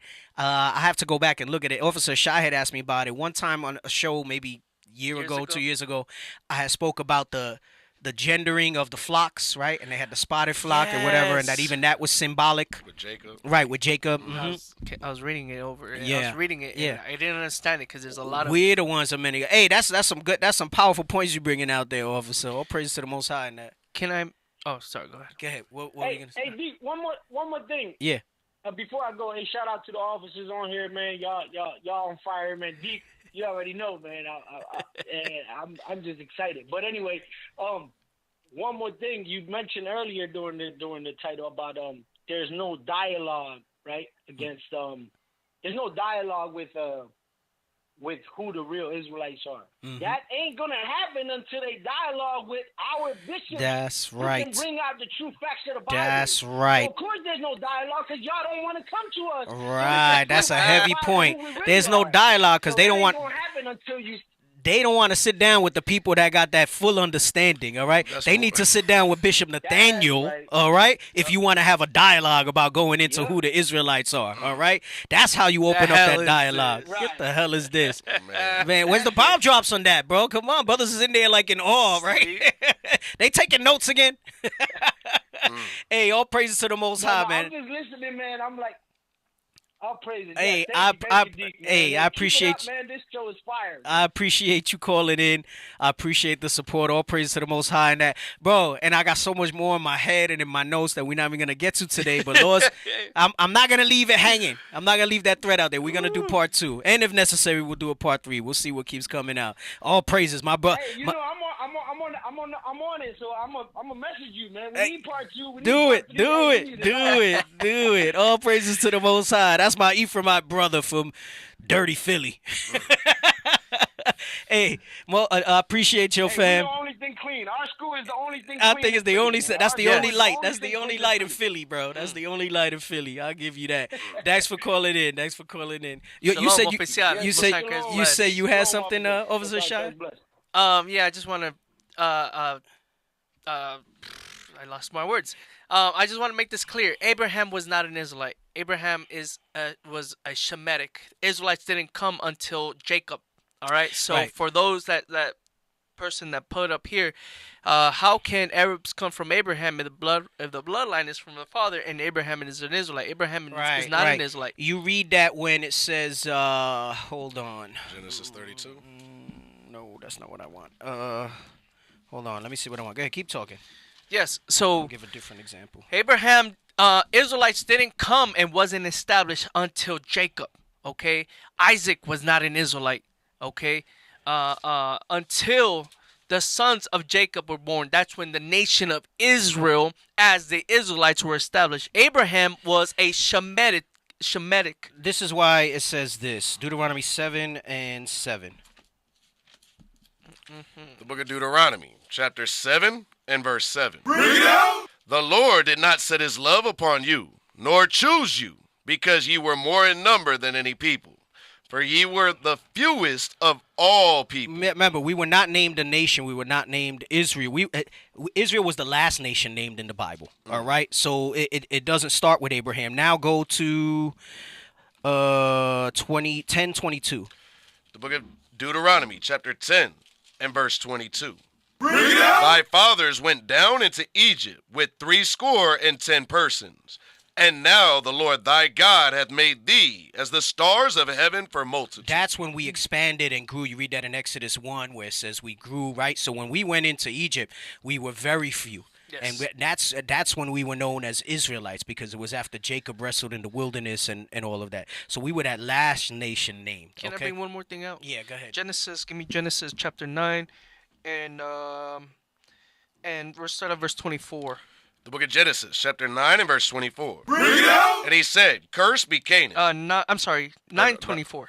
9 and 24. And Noah awoke from his wine, and knew what his younger son had done unto him. So this is when Ham saw him naked and was laughing and mocked him. Go ahead. And he said, Cursed be Canaan. A servant of servants shall he be unto his brethren. So now Noah is starting to give blessings and cursings to his children. Go ahead. And he said, Blessed be the Lord God of Shem. So at this point, there wasn't no lineage. Well, I'm sorry, there was lineage. The holy lineage here was Shem. Go ahead. And Canaan shall be his servant. Come on. God shall enlarge Japheth, and he shall dwell in the tents of Shem. So from this point on until Isaac, Jacob, you read there wasn't no nation particularly that was chosen. It was just Shem. Anybody from the lineage of Shem was, all praises. We come from Shem. So God is dealing with the line of Shem. But then from there he chose Abraham. From Abraham he didn't choose. The lineage again. Matthew chapter 1 is very important. Just go to Romans 9, bro. You cut that real quick. It's very Romans important. 9. That lineage, that understanding of history that the churches are not teaching, that lineage and genealogy and who your father is and who the blessings are for is so important, because Christianity and all religions are going to teach you all nations can be saved. 9 and 7. The book of Romans, chapter 9 and verse 6. Not as though the word of God hath taken none effect. Come on. For they are not all Israel which are of Israel. Read on. Neither, because they are of the seed of Abraham, are they all children. So that goes into what you're talking about now, officer. Neither because they are the seed of Abraham are they all children. Come on. But in Isaac shall thy seed be called. And who is the son of Isaac? All right, Jacob, right? You have Right. Jacob and Esau, right? And then he goes on, and we know that in Israel it'll be done. Go ahead, come on, read on. Verse 8, that is, they which are the children of the flesh. Meaning of the seed of Abraham, come on. These are not the children of God. Uh-huh.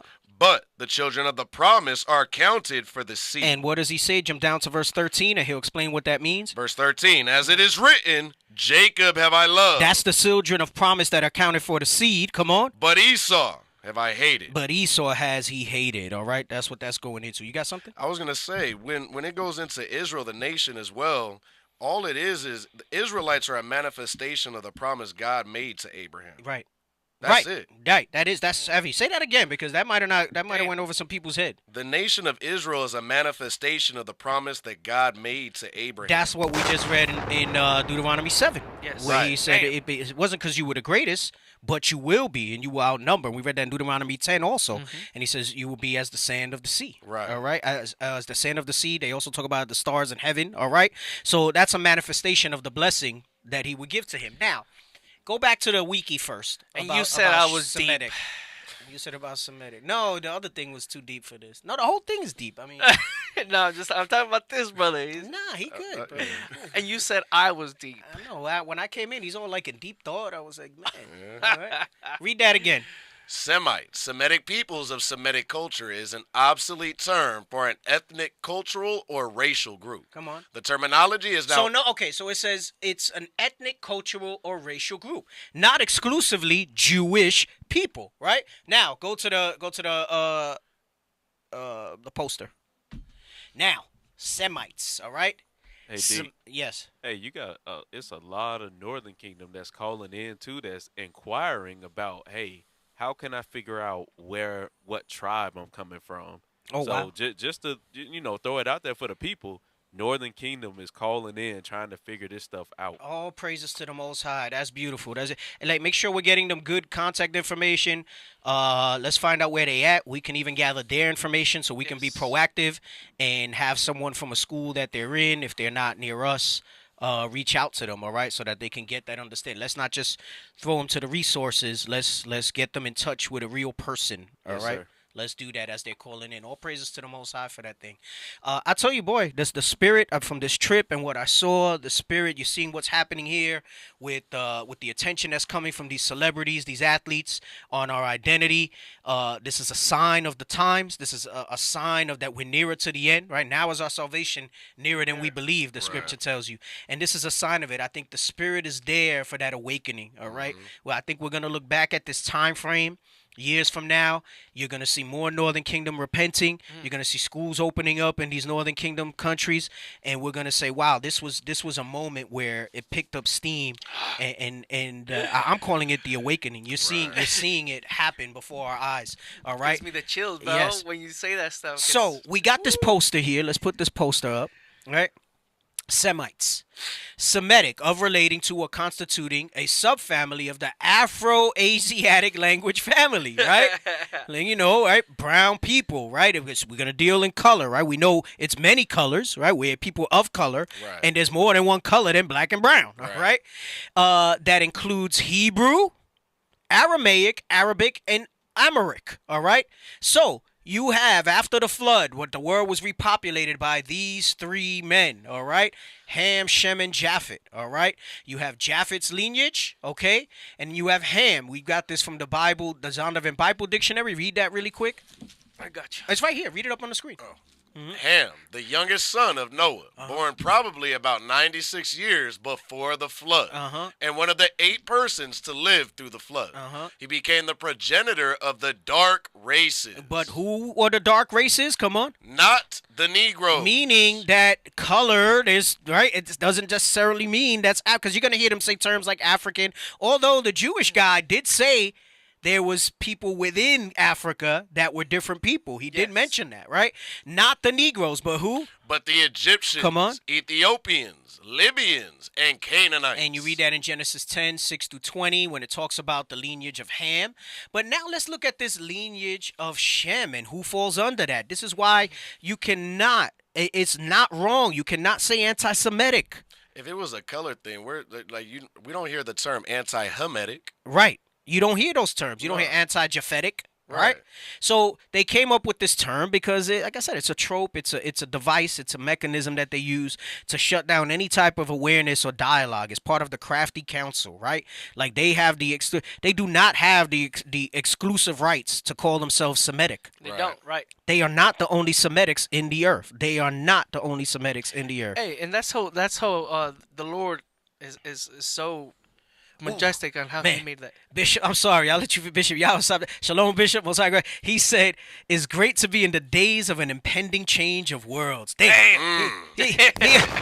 Bishop, you know, y'all talk about my words sometimes, man. Bishop, y'all also be dropping some things, boy. Right. That's exactly what Christ said in Matthew 24. Impending change. When the disciples asked him, what signs of the times, right? And he said, "Beware, lest any man deceive you." This deception of this lie that that Semitic only means these so-called Jews, these Jewish people, which are really the seed of Amalek. All right, what were you saying, man? I'm sorry to cut you. I saw that and I was like, damn, that thing was powerful. I don't know, I forgot. Oh man. Hell no. Hey, so now you look at Shem, right?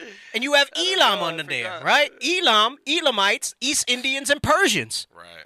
So they're Semitic. So when you talk bad about them, you're being anti-Semitic. Right. All right? Then you have Ashur, which are the Assyrians. You have Lud, Aram, Uz, Hul, Gether, Meshech. But let's stay focused down the middle here, all right? This is what we want. You have Arphaxad. You have Salah. You have Eber, right? You have Peleg. You have Reu. You have Sarug, Nahor, Terah, right? And look, off of Eber, you have all those other races that come from there, right? Which they're in the earth today. Those are their names. But part of the crafty council is that they nicely fit their own names and chose their own names, right? They didn't want the names that the Creator made for them. They said, we're going to pick different names as part of that crafty council. Come on, go down. And then you have Nahor, Haran, right? Look, so Lot, guess what? Asians. Asians are Semitic. Right. So how come when Asians are supposedly being ostracized in this country, and I say supposedly, how come they don't claim anti-Semitism for them? Where's the Anti-Defamation League to talk about anti-Semitism for them in that regard? A majority of the world is Shemitic. Oh, the majority of the world is Shemitic. You really think about that. Yes, the majority of the races in the earth are Shemitic. Right. And then you have Ishmael and Isaac. Ishmael's the Arabs, and from there you have all those Arab races, all right? So all this Muslim hate, they say is anti-Muslim. Muslim is a religion. Right. Muslim is not a race. Right. They're Arabs, all right? The so-called Arabs. That's Ishmaelites. And then you have Isaac, and then you have the promise, which goes through Isaac into Jacob, all right? So here you have Jacob and Esau, and yeah, you know what? Amalek, Jewish guy, what's his name? Rothstein or whatever the hell his name was, all right? I don't remember. Stein. I don't know. One of the Steins, all right? He is our brother. Facts. By blood. He is our brother by blood. But he is not chosen and counted for the seed. That's right. God said, Esau have I hated, all right, but Jacob have I loved. Edomites, Caucasians, Idumea, and then Jacob. So clearly, you cannot be anti-Semitic when you make a statement just to identify yourself in your proper lineage. Right. You cannot be anti-Semitic. It doesn't make sense. Mm-hmm. And you have this banning and this censorship. You know, they talk about people need to educate themselves, right? People need to educate themselves. Hey, can we pull up that graphic? I know we started posting it on social. Bishop Nathaniel, he put the demands. You cannot be. Y'all need to be. You know how they want to make Kyrie and Yee and all of them sit down with Jewish leaders to educate themselves on these atrocities. Mm-hmm.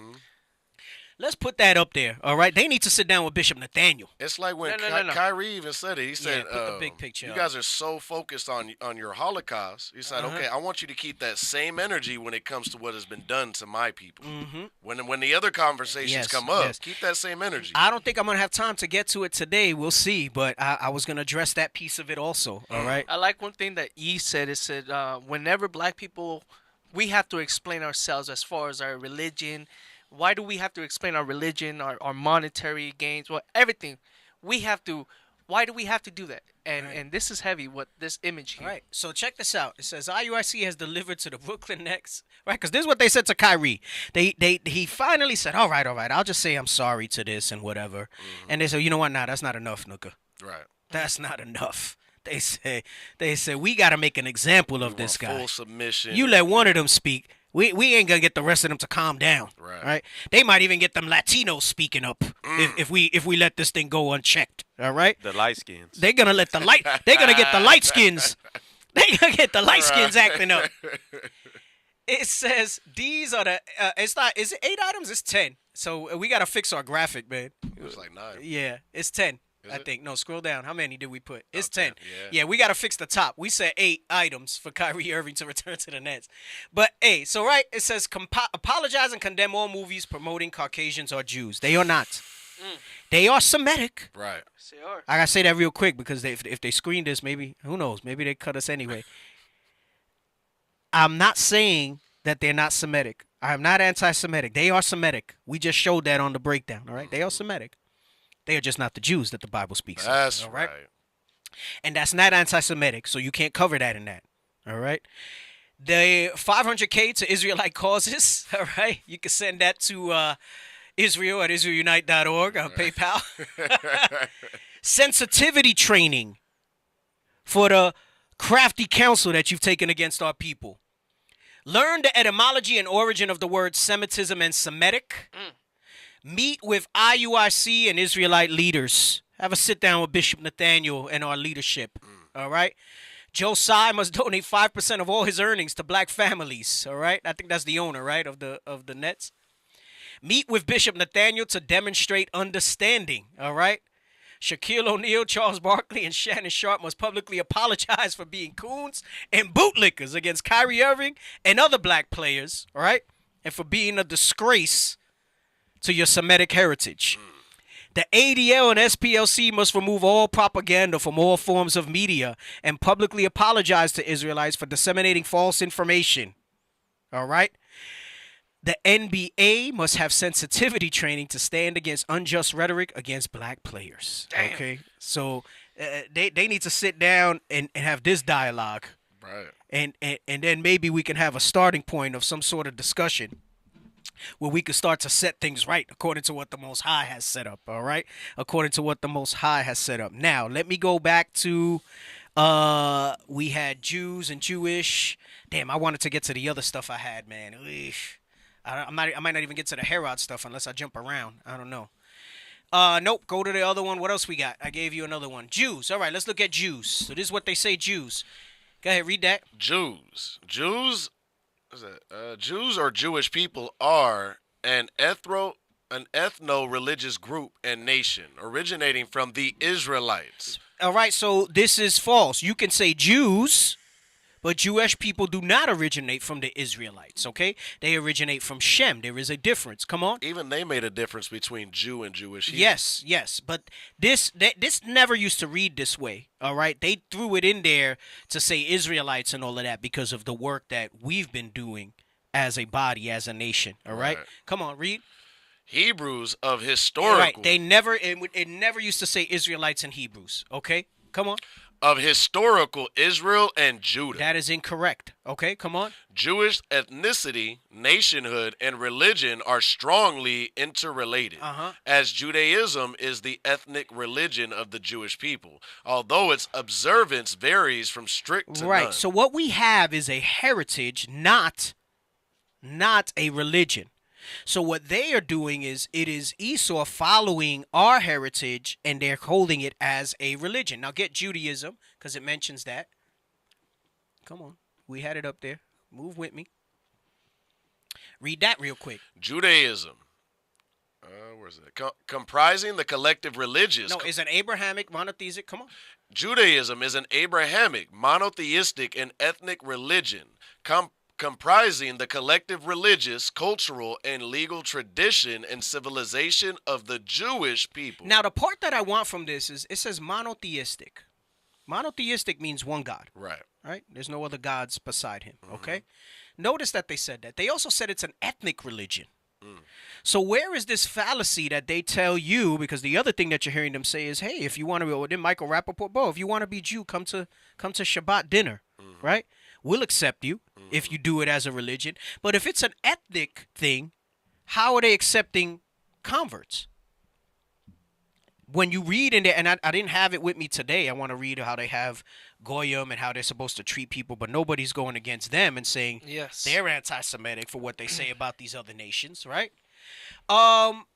Keep reading. There's a part I want to get to with Yahwism. It has its roots as an organized religion in the Middle East during the Bronze Age. Okay, now listen to what it says about modern Judaism. Come on. Modern Judaism evolved from Yahwism. Yahwism. We're going to get to that in a second. Come on. The religion of ancient Israel and Judah. That's not true. Look at how they're going to shame the scriptures when they say this. Let's bring up Yahwism, all right? I think I had sent it too. If not, just click on it. It'll come up, all right? Yahwism. So first they said Judaism is monotheistic. But then they say it descends from Yahwism. I had never heard this before until I started researching for the show. Look at what Yahwism is. Yahwism is the name given by modern scholars to the religion of ancient Look Israel. at how they're trying to smear the Israelites. Come on. Yahwism was essentially polytheistic. Polytheistic. Wait a second. Right. So Judaism is monotheistic, and it was the religion of the Israelites, they say. But they said modern Judaism is based on Yahwism, which is polytheistic, meaning many gods. Right. Do you see the contradictions in their BS and their supposed doctrinal purity of what they're preaching and what they put out? It says it's polytheistic. And read on. With a plethora. Whenever I think about it, I think about the Three Amigos. Freaking love that. I'm aging myself with that. The Three Amigos. What was his name? The freaking bad guy? Oh, I can't remember right now.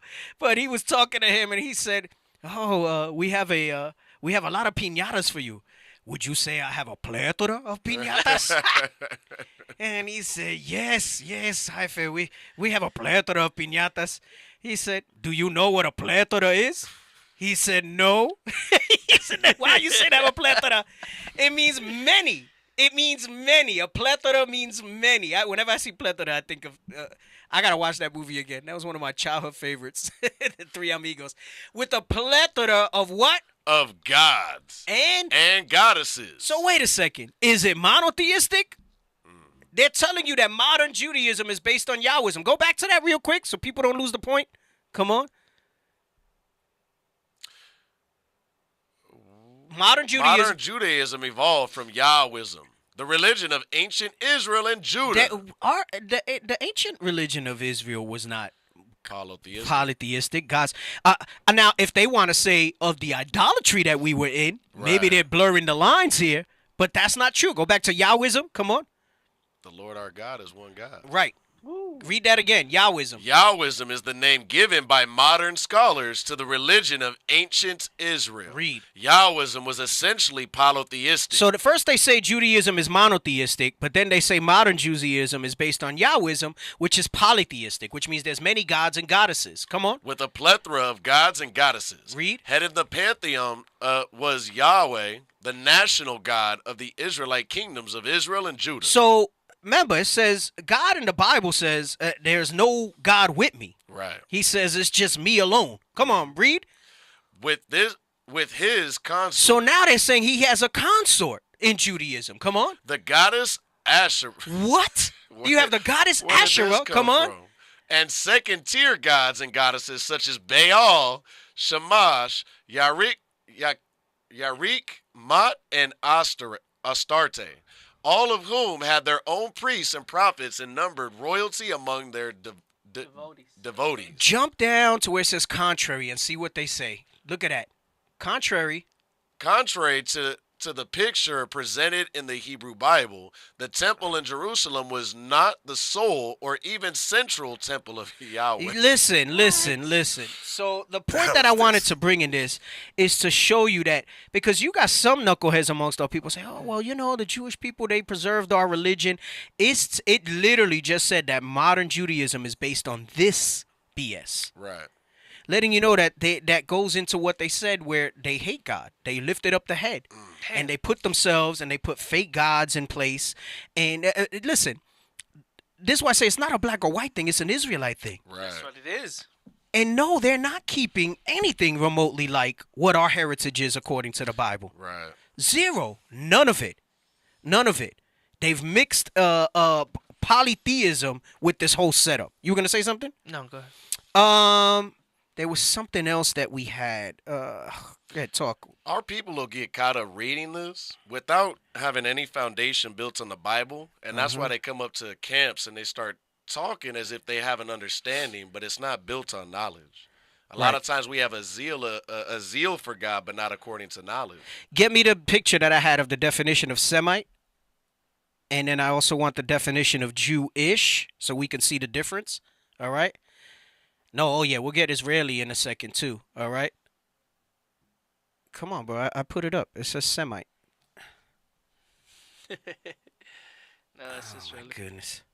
No, I have Semite. Yep. I'm looking right at it. I have a picture of Semite. It was right after Yahwism and right after the definition of Jewish from Webster. It's black and white. It's a black screenshot. It's a black screenshot. It's a black screenshot. Semite. Right there. Left. Right That's there. it? That's the one? Yes, sir. Okay. Read that real quick. Semite. Noun. A member of any of the peoples who speak or spoke a Semitic language. So, any of those people, come on. Including, in particular, the Jews and Arabs. In particular, the Jews and Arabs. Damn. So what is this you cannot be anti-Semitic. So are you telling me, so you know that they say that the Arabs are anti-Semitic because they speak against the so-called Jews. If they were, that's the definition of self-hate if that was the case. Well, yes. So we cannot be anti-Semitic in that regard. Get the definition of Jewish from Webster that I had sent over. I'm looking at the stuff that I sent. I had a whole bunch of stuff. That one? No, that's not it. Jewish. We're going to read that after you read. Actually, let's read that first, and then we read the definition of Jewish. Go ahead, read that. Jews originated as an ethnic and religious group in the Middle East during the second millennium BCE, before Common Era, in a part of the Levant known as the Land of Israel. The Merneptah Stele of ancient Egypt appears to confirm the existence of a people of Israel somewhere in Canaan. Right. So for the Kemetic community that tries to say that, the Israelites did not exist, in their own literature of ancient Egypt, it acknowledges Israelites. Right? Come on. Somewhere in Canaan as far back as the 13th century. Meaning they acknowledge that bloodline, that heritage. Come on. BCE. The Israelites as an outgrowth of the Canaanite population. But remember, it's not Canaan, because Canaan is dealing with Ham, but letting you know what? How the hell did they go from black to white? You look at a Canaan map, that's in Africa. Right. Because some people say Middle East and they say, okay, they were brown, right? But no, that's in Africa. And they're letting you know that they came out from that region. It says it's an outgrowth of the Canaanite population, all right? It's an outgrowth of the Canaanite population. That's all that I wanted on that. Let's go now to the definition of Jewish. What they really are is Jewish. It's a dictionary. Let me. Webster. Yeah, get Jewish, and then we'll get the Israeli picture. It's a Webster. I sent it as a link. Yep, it's a Merriam-Webster. I sent it as a link. Jewish. Jewish, adjective, of, relating to, or characteristic of the Jews. Right. So notice they added also being a Jew. But Jewish means it's like a Jew, all right? Of or relating to or characteristic of it, meaning rolling in that behavior. I'm showing this to set this up as I go into some more scriptures in a moment. Let's get the picture of Israeli. It's coming out a little different than I had originally wanted. Now, we got videos and all that. Like I said, Lord's will, we do the part 2, and, we might recap some of it and go back, all right? Read that. Israeli. Citizen of the state of Israel. They don't call themselves Jews over there. They call themselves Israelis. And all that simply is citizens. That means that they know that they're not the people. Come on. From 1948. Why? Because the Balfour Declaration, that's when they put them in that land. Come on. From Israel plus Hebrew national designation. Also used in English as the adjective. It distinguishes the citizens of the modern state from the ancients. People who had been known in English since 14C as Israelites. Letting you know that the Israelites are not there today. Right. They are called Israelis. They are citizens, all right? Yeah. It distinguishes, no bombs, nothing. It distinguishes the citizens of the modern state. Right. Who lives there now from the ancient people who had been known to live there as the Israelites. It is not the same thing. And that's not anti-Semitic to say that. That's in their scholarly works. Right. That's in their... I got you. That was you? What were we going to say? That's in comparison with, you look at Americans in America. Right. The ancients of America, it was originally the Native Americans. Yes. Northern Kingdom were the ones that were originally here. So it's the same thing that's happening on this side of the earth. Bro. Hey, D. Yeah. And that's also going to show when Kyrie said that reading is powerful, because when you do your research, they were in Poland before they were even in the land of Israel. Right. They didn't go into slavery on ships. They went into slavery on a train. Oh, that was the other part I wanted to mention, and maybe I have it in my notes for later or next show, but they're always talking about the Holocaust. Right. And they hold to that as if that's the thing that justifies them being Israelites. They don't say Israelites, remember, because they want the name of Israel to not be in remembrance. Right. That's why they will say that they're Jewish, all right? Or they'll go so far as to say is that they're Jews, which would really mean from the tribe of Judah, which we know they are not, because clearly the Bible says what Christ looked like and what he descended from. They have none of those type of characteristics, nor do they fit the curses that the Bible speaks of. But they hang on to the Holocaust because they do not meet the other curses in Deuteronomy 28. And what you read in Deuteronomy 28 is not the same thing that happened in the Holocaust. Right. And listen, I'm not, for the sake of not being cut off of the show, right? I'm not going to say that the Holocaust didn't happen. I'm just going to say that it's not the same thing as the curses that you read in Deuteronomy 28, all right? Yes. I'm just trying to use wisdom in that regard. Because then they say, oh, you're a Holocaust denier. How come people got to go and be educated on the Holocaust when you make a statement to reclaim your identity, but where's the sensitivity training where they come and they learn about the captivities that they had us in? Right? Where does that come into play? And I'm not even saying if we say that we're Israelites, but when something racial happens against a black or Hispanic, and they call us niggas and spics. Right. Where is the training that says that? Where's the outrage that requires them to come with black and Hispanic leaders to show them our history and how our land was stolen from us, how we were conquered over here, how we were brought all over the world in slave ships to work in slave labor, how they raped and pillaged our villages and our women. They're trying to remove it from the books that they teach in They're trying to remove it. They don't even want to teach the critical race theory thing. That falls under that Geist. Right. But the prerequisite when you make a statement to reclaim your identity is come and learn about the Holocaust. That's the you know with the magicians they say don't look over here, look over here. Yep. That's what they. Let me get Psalms 2 and 1. I'm gonna try to go through this as fast as I can. I might jump around a little bit and then just re-hit it next episode because I want to get to the point where Herod and show you this, that it's again, it's not a black or white thing, all right? It's other tribes that were involved, it's other peoples. Go ahead, let's read this real quick. The book of Psalms, chapter 2 and verse 1. Bring it out! Why do the heathen rage, and the people imagine a vain thing? Right, so the heathen is the other nations that are not Israel, okay? And the people imagine a vain thing is going into the Israelites. Let's get that quick, Acts 4:25. I'm going to try to read through this quickly because I want to read the excerpts from Herod before we cut off. The book of Acts, chapter 4, verse 25. Bring it out! Who by the mouth of thy servant David has said, why did the heathen rage and the people imagine vain things? So he's reading Psalms. Come on, we're going to read down to verse 28 in Acts. Come on. The kings of the earth stood up and the rulers were gathered together against the Lord and against his Christ. For of a truth against thy holy child Jesus, whom thou hast anointed, both Herod and Pontius Pilate, come on, with the Gentiles and the people of Israel. And the people of Israel, come on, were gathered together. They were gathered together. Read on until the end of 28. For to do whatsoever thy hand and thy counsel determined before to be done. Was that it? That's verse 28. Now, let's get back to Psalms 2. And now we're going to read 1 through 3. The book of Psalms, chapter 2 and verse 1. Why do the heathen rage, and the people imagine a vain thing? The kings of the earth set themselves. That's what we read in Psalms 83, okay? They were confederate. They took a crafty counsel. Come on. And the rulers take counsel together against the Lord and against his anointed, saying, let us break their bands asunder. And the bands is talking about reclaiming our identity, showing that it's Judah and Israel. It's not just so-called black as a color that they say, but it's dealing with the so-called Hispanics and the native indigenous. Come on. Let us break their bands asunder and cast away their cords from us. Let's get that in Zechariah 11 and 14 to show what their bands, their cords are. And how long is the video that the anti-Semitism's a trick? How long is that? I'll tell you right now. Go ahead.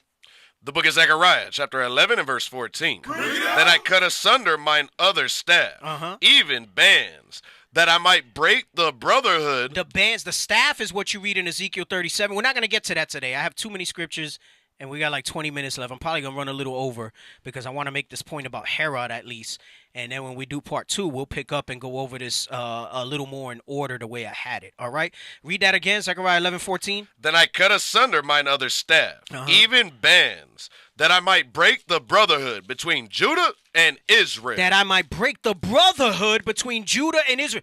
And this is why I said the light skins got to speak. It's not a black or white thing, all right?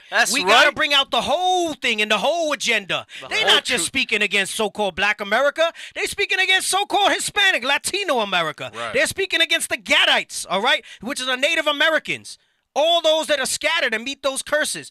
It's important that we realize that because in the midst of other Judites talking against Kyrie and Ye and us by extension, all right, you also have Northern Kingdom that'll make some silly statements in regard to what's being said. But you must reclaim your identity as well, all right?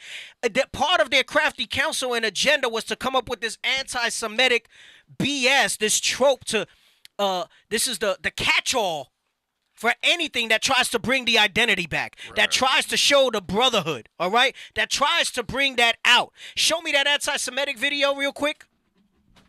You posted it up, Soldier. Get that up there, all right? Bishop has used this in the past. This has come out in various classes, all right? Bring that out real quick. This is on YouTube. Good, it's short. It's only 1:27. I'll try to be quiet so we could bring this out. This is part of what we just read in Psalms 2, what we read earlier in Psalms 83, what we read in Zechariah 11, all right? Because they want to keep us thinking that we're something else so that we don't come together in unity as the 12 tribes as the Bible speaks of, because that's the beginning of the end for them. Go ahead, play it. Yours is a voice of criticism we don't often hear in the United States. Often when there is dissent expressed in the United States against policies of the Israeli government, people here are called anti-Semitic. What is your response to that as an Israeli Jew? Stop. She said, what is your response when people are against the Israeli government and the decisions that they make, right? And Israelis are anti-Semitic because look at what they're doing to the people in Palestine. Right. And they're Semitic also. Arabs are Semitic. So Israelis are anti-Semitic as well then, if that's the case. Come on. It's a trick. Stop. She said it's a trick. She said anti-Semitism is a trick. It's a crafty counsel. It is a crafty counsel. She says it is a trick. Run it back just a few seconds. What is your response to that as an Israeli Jew? Well, it's a trick. We always use it. When from Europe somebody is criticizing Israel, then we bring up the Holocaust. When in this country people are criticizing Israel, then they are anti-Semitic. And the organization is strong and has a lot of money. Stop. She's saying those organizations like the ADL, the SPLC, all the others that are like this pro-Jewish type of organizations, she said they're strong and they have a lot of money. The Jewish media has a lot of influence. Come on. And the ties between Israel and the American Jewish establishment are very strong, and they are strong in this country. As you know, they have power, which it's okay. They are talented people, and they have power, money, and media, and other things. And their attitude is Israel, my country, right or wrong, the identification. And they are not ready to hear criticism. And it's very easy to blame people who criticize certain acts of the Israeli government as anti-Semitics and to bring up the Holocaust and the suffering of the Jewish people.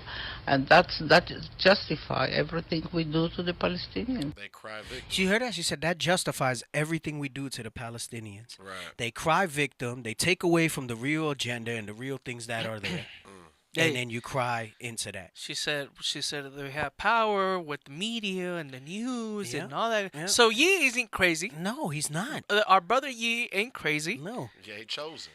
He ain't chosen. This heathen here, this Amalekite, is letting you know who has power. So she's backing up with what Yi is saying. So hey, and they also have the Jewish Defense League behind them as well. All right. So let me try to get through this. All right. I want to get through this before we cut off. We're gonna go a little longer today. Stay with us. All right.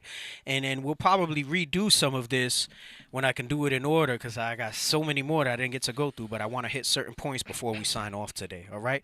Let's get Revelation 2 and 9. All right. Let's get Revelation 2 and 9. Waiting all night for this one. Let's get Revelation 2 and 9. All right. So Ephraim mentioned it. We're going to talk about this. If you've been watching the classes in leadership, maybe some of this might sound familiar. All right. We're going to talk about this real quick because let me show you the trick that they've done. All right. I'm going to show you the trick that they've done. I'm going to show you biblically, and I'm going to show you by biblical scholars that what Ye is saying, what Kyrie is saying, what we've been saying for forever, all right, is accurate. Okay, and there is proof behind it. They're so big on if somebody says something, making sure you get educated, listen and watch. Right? I haven't even spoken about the brothers' movie, Hebrews to Negroes, and the statement he put out and stuff like that. All right, let's get this. Revelation 2 and 9. The book of Revelation, chapter 2 and verse 9. I know thy works and tribulation and poverty, but thou art rich. Right, it's talking to the real Israelites here. Come on. And I know the blasphemy. He says, I know the blasphemy of them which say they are Jews and are not, but are the synagogue of Satan. Right. So you have certain groups out there now trying to say that this is talking about other Israelites, right? That is not the case, all right? I'm going to give you some scriptures that prove that in a moment. But let's continue to read on, because who is this synagogue of Satan? The blasphemy of them that say they are Jews and are not. Come on. Verse 10. Fear none of those things which thou shalt suffer. Come on. Behold, the devil. So now he calls them the devil. Come on. Shall cast some of you into prison. Who had power in this time to cast anybody into prison? Who had power? We're going to come back to that in a moment. All right, go ahead. Read on. That ye may be tried. Because the Israelites, if this is Israelites talking about other Israelites, did not have power to cast anybody into prison in those times. Come on, read. And ye shall have tribulation 10 days. Be thou faithful unto death, and I will give thee a crown of life. So it uses the term blaspheme, to let you know how serious this offense is. All right, let's get Revelation 13 and 6.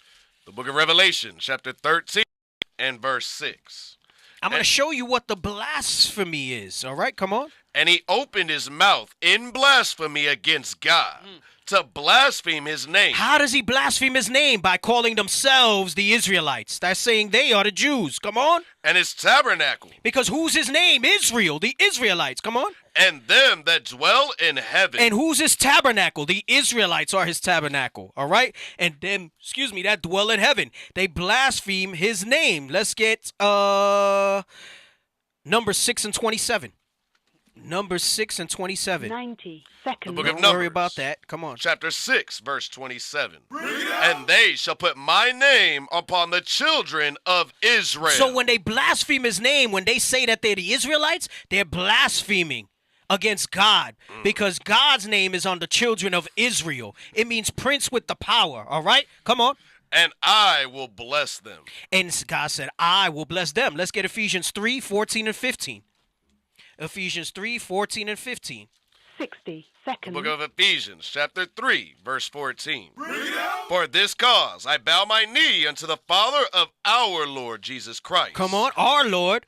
Of whom the whole family in heaven and earth is named. Like you just read in Numbers 6 and 27. That is named. In Isaac shall thy seed be called. Watch this. Amos 3 and 1. Amos 3 and 1. The book of Amos, chapter 3 and verse 1. Hear this word that the Lord hath spoken against you, O children of Israel, against the whole family which I brought up from the land of Egypt. Right, so the topic here is Israel against the whole family which I brought up from Egypt. Come on. Saying, you only have I known. He said, you only.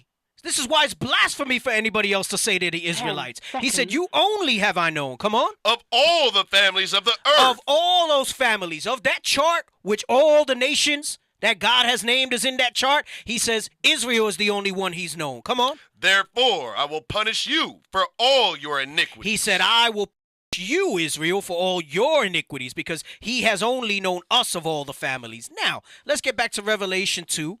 And read verse 9 through 10 again. The book of Revelation, chapter 2 and verse 9. I know thy works and tribulation and poverty, but thou art rich. And I know the blasphemy of them which say they are Jews and are not. He said, but I know the blasphemy of them that say they are Jews and are not. Come on. But are the synagogue of Satan. But are the synagogue of Satan. Come on. Fear none of those things which thou shalt suffer. He says, fear none of those things that thou shalt suffer. What?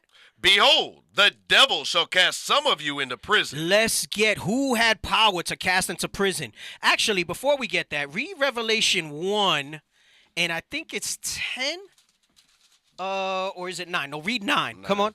The book of Revelation, chapter 1 and verse 9. Come on. I, John, who also am your brother and companion in tribulation and in the kingdom and patience of Jesus Christ, was in the isle that is called Patmos. Patmos was a prison island where prisoners were sent. Come on.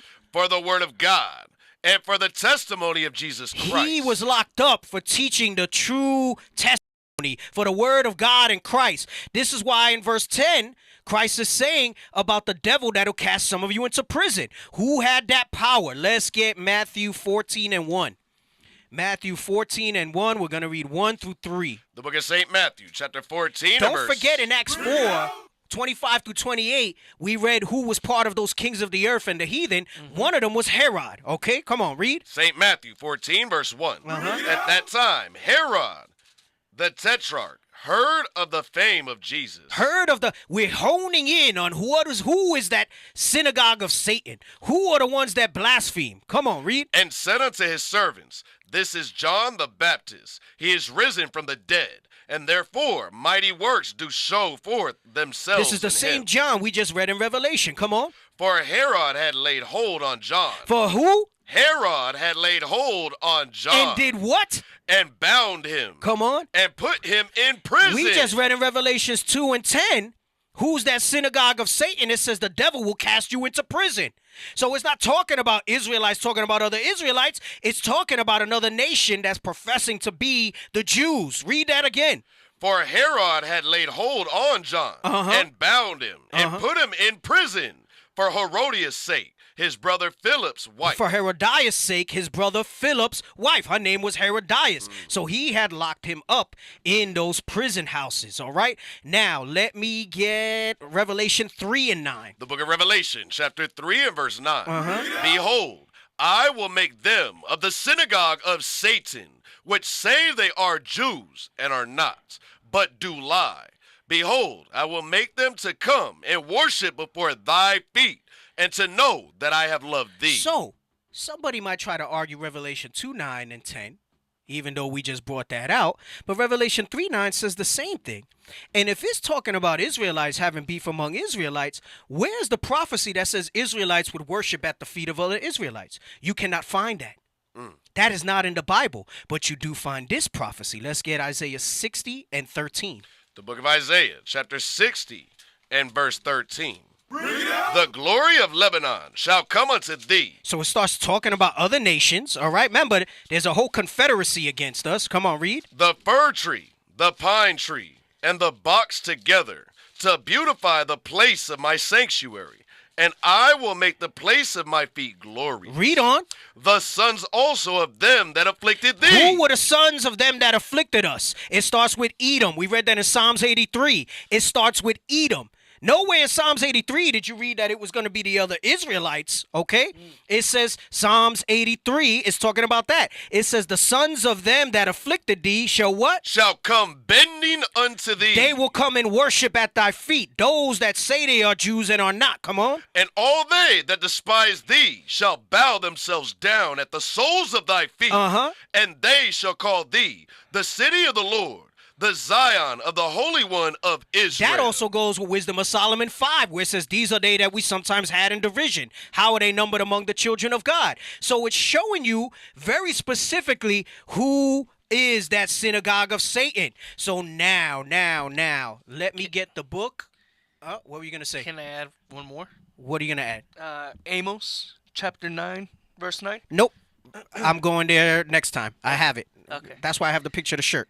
Okay. Because we're going to go from that all the way through verse 12. We're going to go back through Revelation? We're going to have to. Okay. Yeah, because I'm just rushing through it to try to get it tonight. Gotcha. But I have Yes, Amos. sir. Yes, Look, sir. I got Amos. I got Acts 15. I got Yes, a bunch sir. more. Yes, sir. I got a bunch No. more. Let's do it. I got a bunch more. You in the spirit, though. You in the spirit. All right.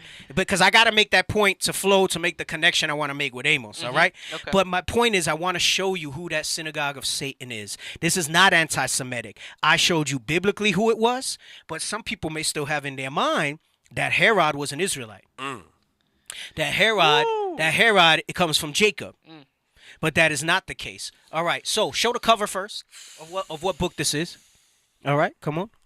Who's who in the Bible? This is the who's who in the Bible. All right, go ahead. The Old Testament and the Apocrypha. So I forgot how I snagged this one, but I snagged it. I don't know if I got it on Amazon or my wife might have bought it like at Goodwill. Sometimes you find treasures at Goodwill, I'll tell you. Yes. But I got this one somehow, and you'll find them out there in circulation still, but not a lot of them have the Apocrypha. All right, so this is the who's who. This is Bible scholars who identify different people, places, even some events in the scriptures. So we just read biblically, and if the Bible's not enough for you, and you want to say we're being anti-Semitic by showing who these people are, let's show you what the Bible says. So if we know Herod according to Revelation 2, 9, and 10, is the devil that had power to cast us into prison, then that would, by extension, let you know that they are that synagogue of Satan, right? Go ahead, come on. Go and read that first excerpt. Herod the Great, king of the Jews, 37 to 4 BC. All right, so Herod the Great, king of the Jews, 37 through 4 BC. Come on, read. I didn't take a great picture. Through his political acumen and his consummate diplomacy, Herod extended his authority from Galilee to become ruler of all the Jewish territories, and when in Rome in the year 40 BC was appointed king of Judea. Right, so, okay, well, where's the bombs here? There's nothing crazy here going on yet, right? Right. Look at what it says. Although Herod liked to be regarded as a true Jew. This is Bible scholars. Although Herod liked to be regarded as a true Jew, come on. In spite of his Edomite Wait. ancestors. Wait. And that sounds familiar to nowadays. Hold on, Linda, listen. Wait. That can't be there. That's anti-Semitic. Right. That synagogue of Satan, that they are Jews and are not. Read that again. Although Herod liked to be regarded as a true Jew. That said that I am a Jew, but do lie. Come on. In spite of his Edomite ancestors. Edomites are not the Jews. They are not the Jews. That is from the Bible. That's from the who's who. That's Bible scholars that understand this. Right. So why do you have dumb Christian groups?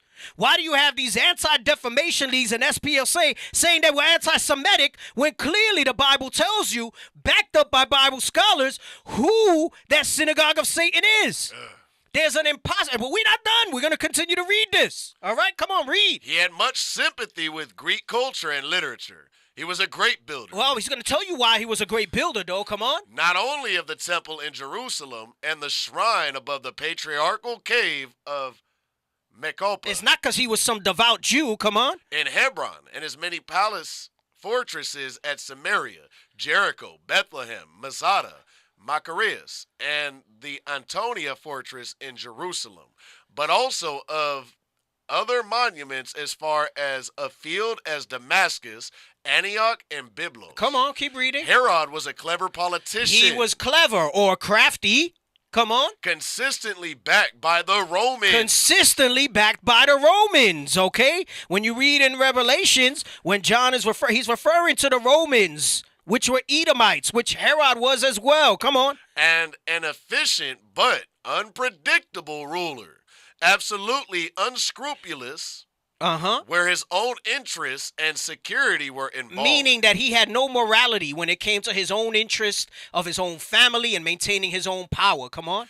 And absolutely merciless when he felt his own safety was threatened. Right, and he said that he was merciless when he felt his own safety was threatened. Keep reading. He executed one of his wives and two of his sons.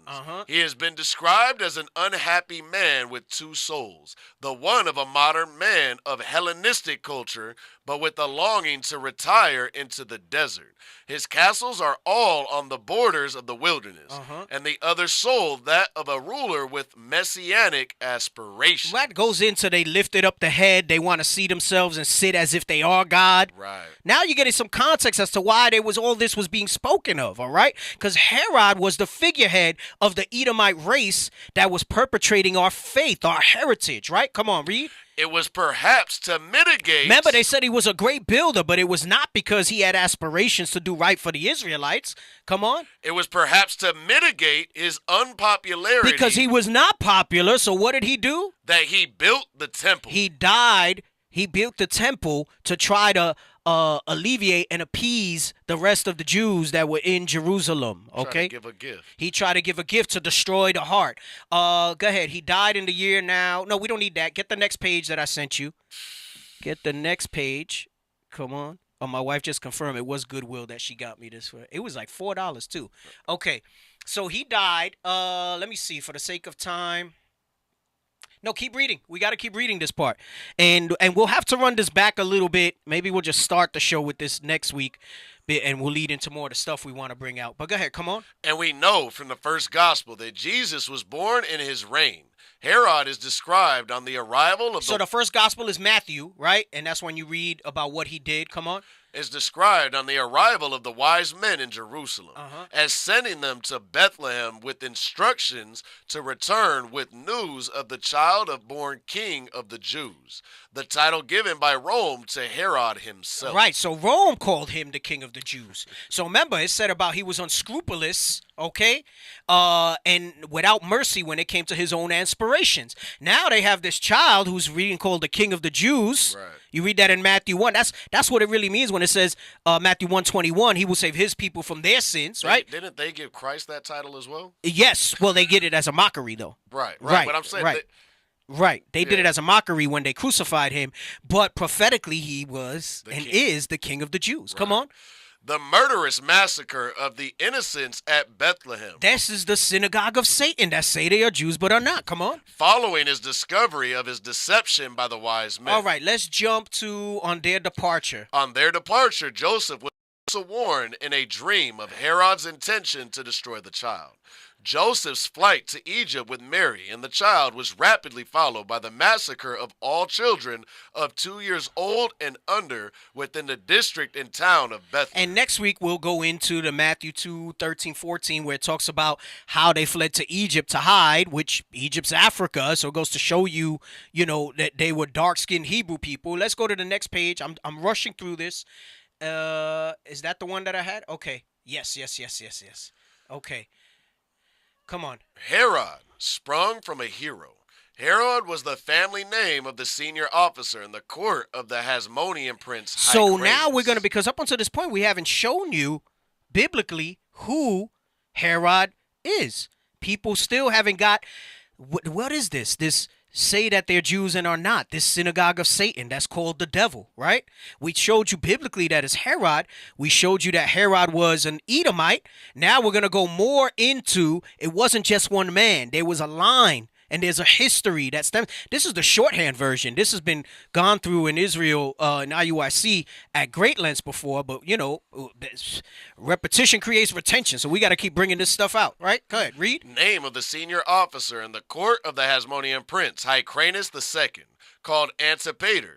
In the year 63 BC, come on, he was the military governor of Idumea, called Edom in the Old Testament. They were Idumeans, called Edom in the Old Testament. Come on. The Idumeans had been conquered by John Hyrcanus. Who was an Israelite, come on. In about 120 BC.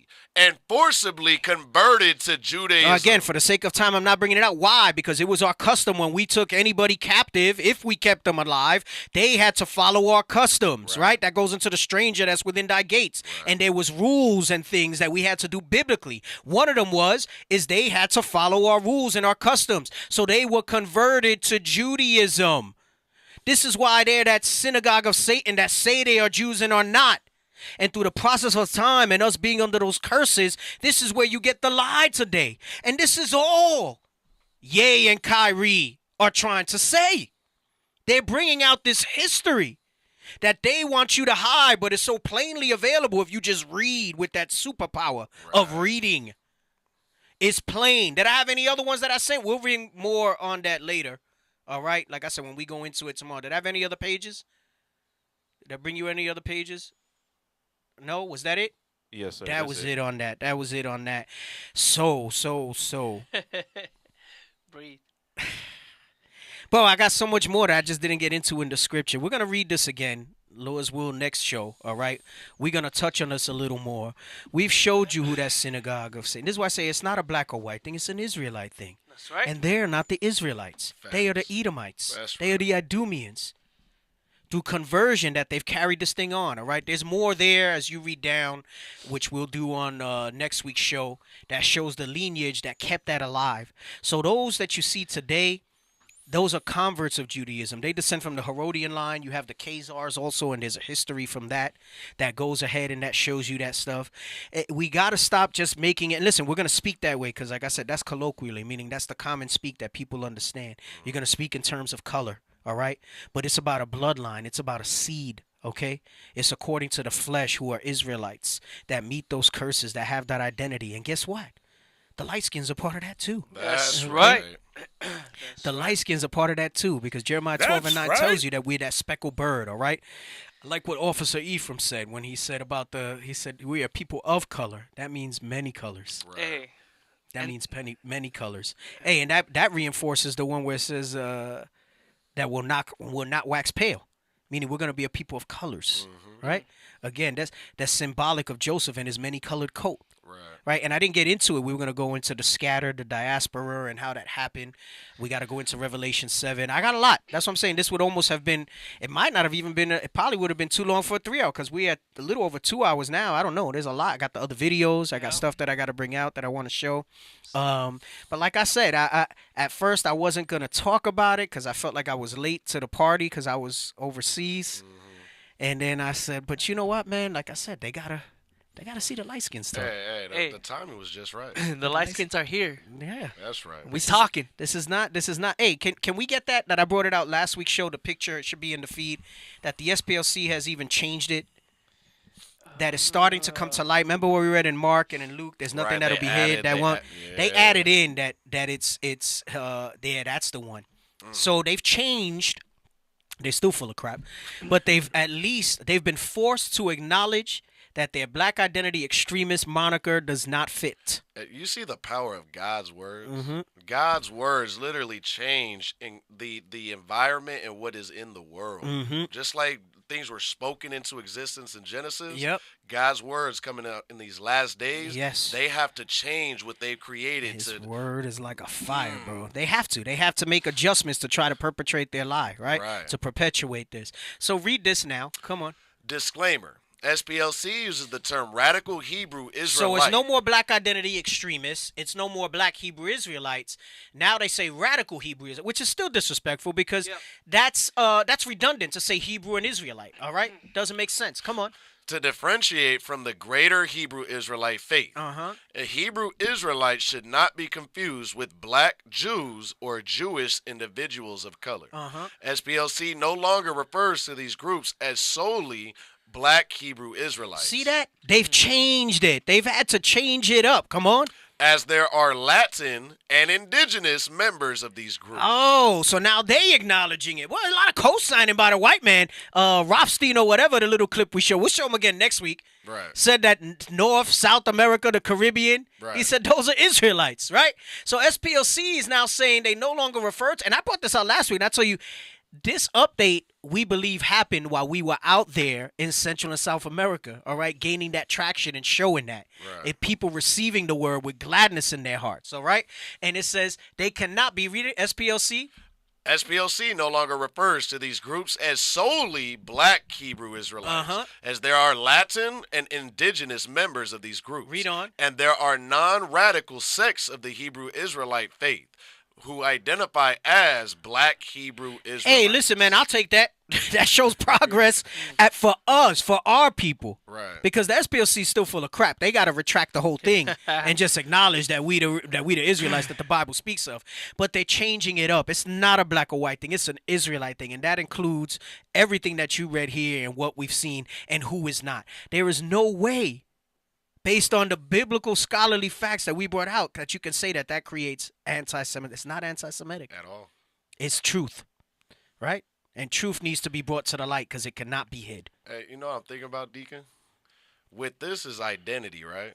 And as identity gets brought back to the Israelites, as well as to Esau, because Esau doesn't identify as who they are either. No. What comes along with both of them, but all of us coming back to our identities as God gave, is judgments. Right. Judgments must, and they must go forth for what has been done and what is That's a promised just to come. God. It's a just God. Everybody has to pay. Everybody. Right. We have our specificity to us based on the laws. That's why in Amos he said, I will judge you for all your iniquity. Right. But then he also has judgment for everybody else that he's created. Right. Hey, this brother said, this open to the public to call in? Yes. If you have a question with the topic, don't be calling in with some foolishness, because then we're not going to put you on the air. Right. This calls will be screened, all right? The calls will be screened. But yes, it's open to the public. Yeah, I'm not turning my show into frivolous debates, okay?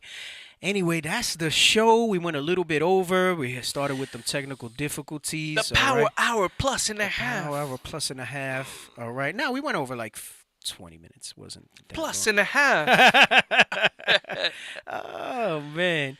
Hey, some of us no longer consider ourselves Latin. You're right. I don't consider myself. I'm from the tribe of Ephraim. That's right. I'm an Israelite from the tribe of Ephraim. But there are many of us who don't even know what that means or what that is. So that's what I mean when I say colloquial, right? You can look up the word. It means that we must speak in terms that people understand. It's like you go to the doctor and they start using all these medical terms. You don't understand what they're saying. Right. But if they want the patient to understand what they got, what the treatment is, they have to speak in a form that's understandable to them. By and large, the bulk of our people are going to speak by black, white, Latin, Hispanic, all this other stuff. So that's why we have to be able to speak plainly. Yes. And use that. And then as we educate them, we bring that up and we'll say, no, you're no longer Latin. You're no longer you're no longer black. You're a Jew. You're an Israelite. All right. You're from the 12 tribes of Israel. All right. Anyway, that's the show. What are we doing? English on Saturday? Spanish, I believe. Spanish, all right. We got the Power Hour exclusively on Facebook at the Lois 144K, Saturday, 11 a.m. Arizona time. All right, we get a little hour in where the officers go over some stuff. They will be doing that in Espanol this Saturday. Nothing going on next Wednesday, right? So Lord's will, we'll be on the air next Wednesday, and I'm not gonna leave the thread. There's so many part 2s that I have not got to. We're gonna continue on with this because I didn't even touch the surface scripturally of the stuff that I want to bring out. All right, and I still got other videos and other things that we're gonna segue into. Lord's will, life lasts. All right, so tune in. Hey, we are really trying to push the Phoenix page. I know many of you watch us on the Classroom 2. If you can head on over to IUIC Phoenix on YouTube and give us a like and a subscribe. All right, we're really trying to push that up because that helps the algorithms. Also, I cannot forget, just because you do not speak Spanish, go to IUIC Guatemala, go to IUIC Ecuador. Let's bump them numbers up so that our brothers and sisters in those countries will find those videos and those classes. All right, listen. It says that we had over 700 something watching live. If all 700 would just go over to those pages, all right, you're gonna get a big bump in trending and all of that stuff on those other pages. I'm not saying you got to sit there and watch the whole classes, but if you put a comment, you put a like, you put a subscribe, it's gonna help bring that forth to others. All right. Remember, we labor not for our own selves, but for all those that seek learning, and this is one way that you can help out with that. All right. Anything else? Yes, brothers and sisters, subscribe to IUIC Phoenix. Like Deacon said, we're almost to 15,000. We're closer to 15,000 now than we were before. IUIC Phoenix is in the midst of 30 days of camp. Shout out to the officers, soldiers that are putting in the work, that are out there. 30 days of camp. Most High in Christ bless you, man. The sisters in support as well. So follow us, Spotify, Facebook, Instagram, YouTube. The Booster Club. Don't forget the Booster Club. Right. Don't forget the Booster Club. Booster Club is very important. Yeah, we trying to hit Cuba, Lord's will, the beginning of the year. Let's see what happens. All right. We gotta support Ecuador and the brothers there. We gotta support the brothers in Belize. None of that is possible without your donations. All right. You're a big part of this. Remember, the leadership was out there and they passed over 14,000 flyers. And that was through your help, through your donations, and you help spread this gospel monetarily when you help us through the Booster Club. So that's it. All right. With that, we say shalom. Shalom. Shalom. Christ bless.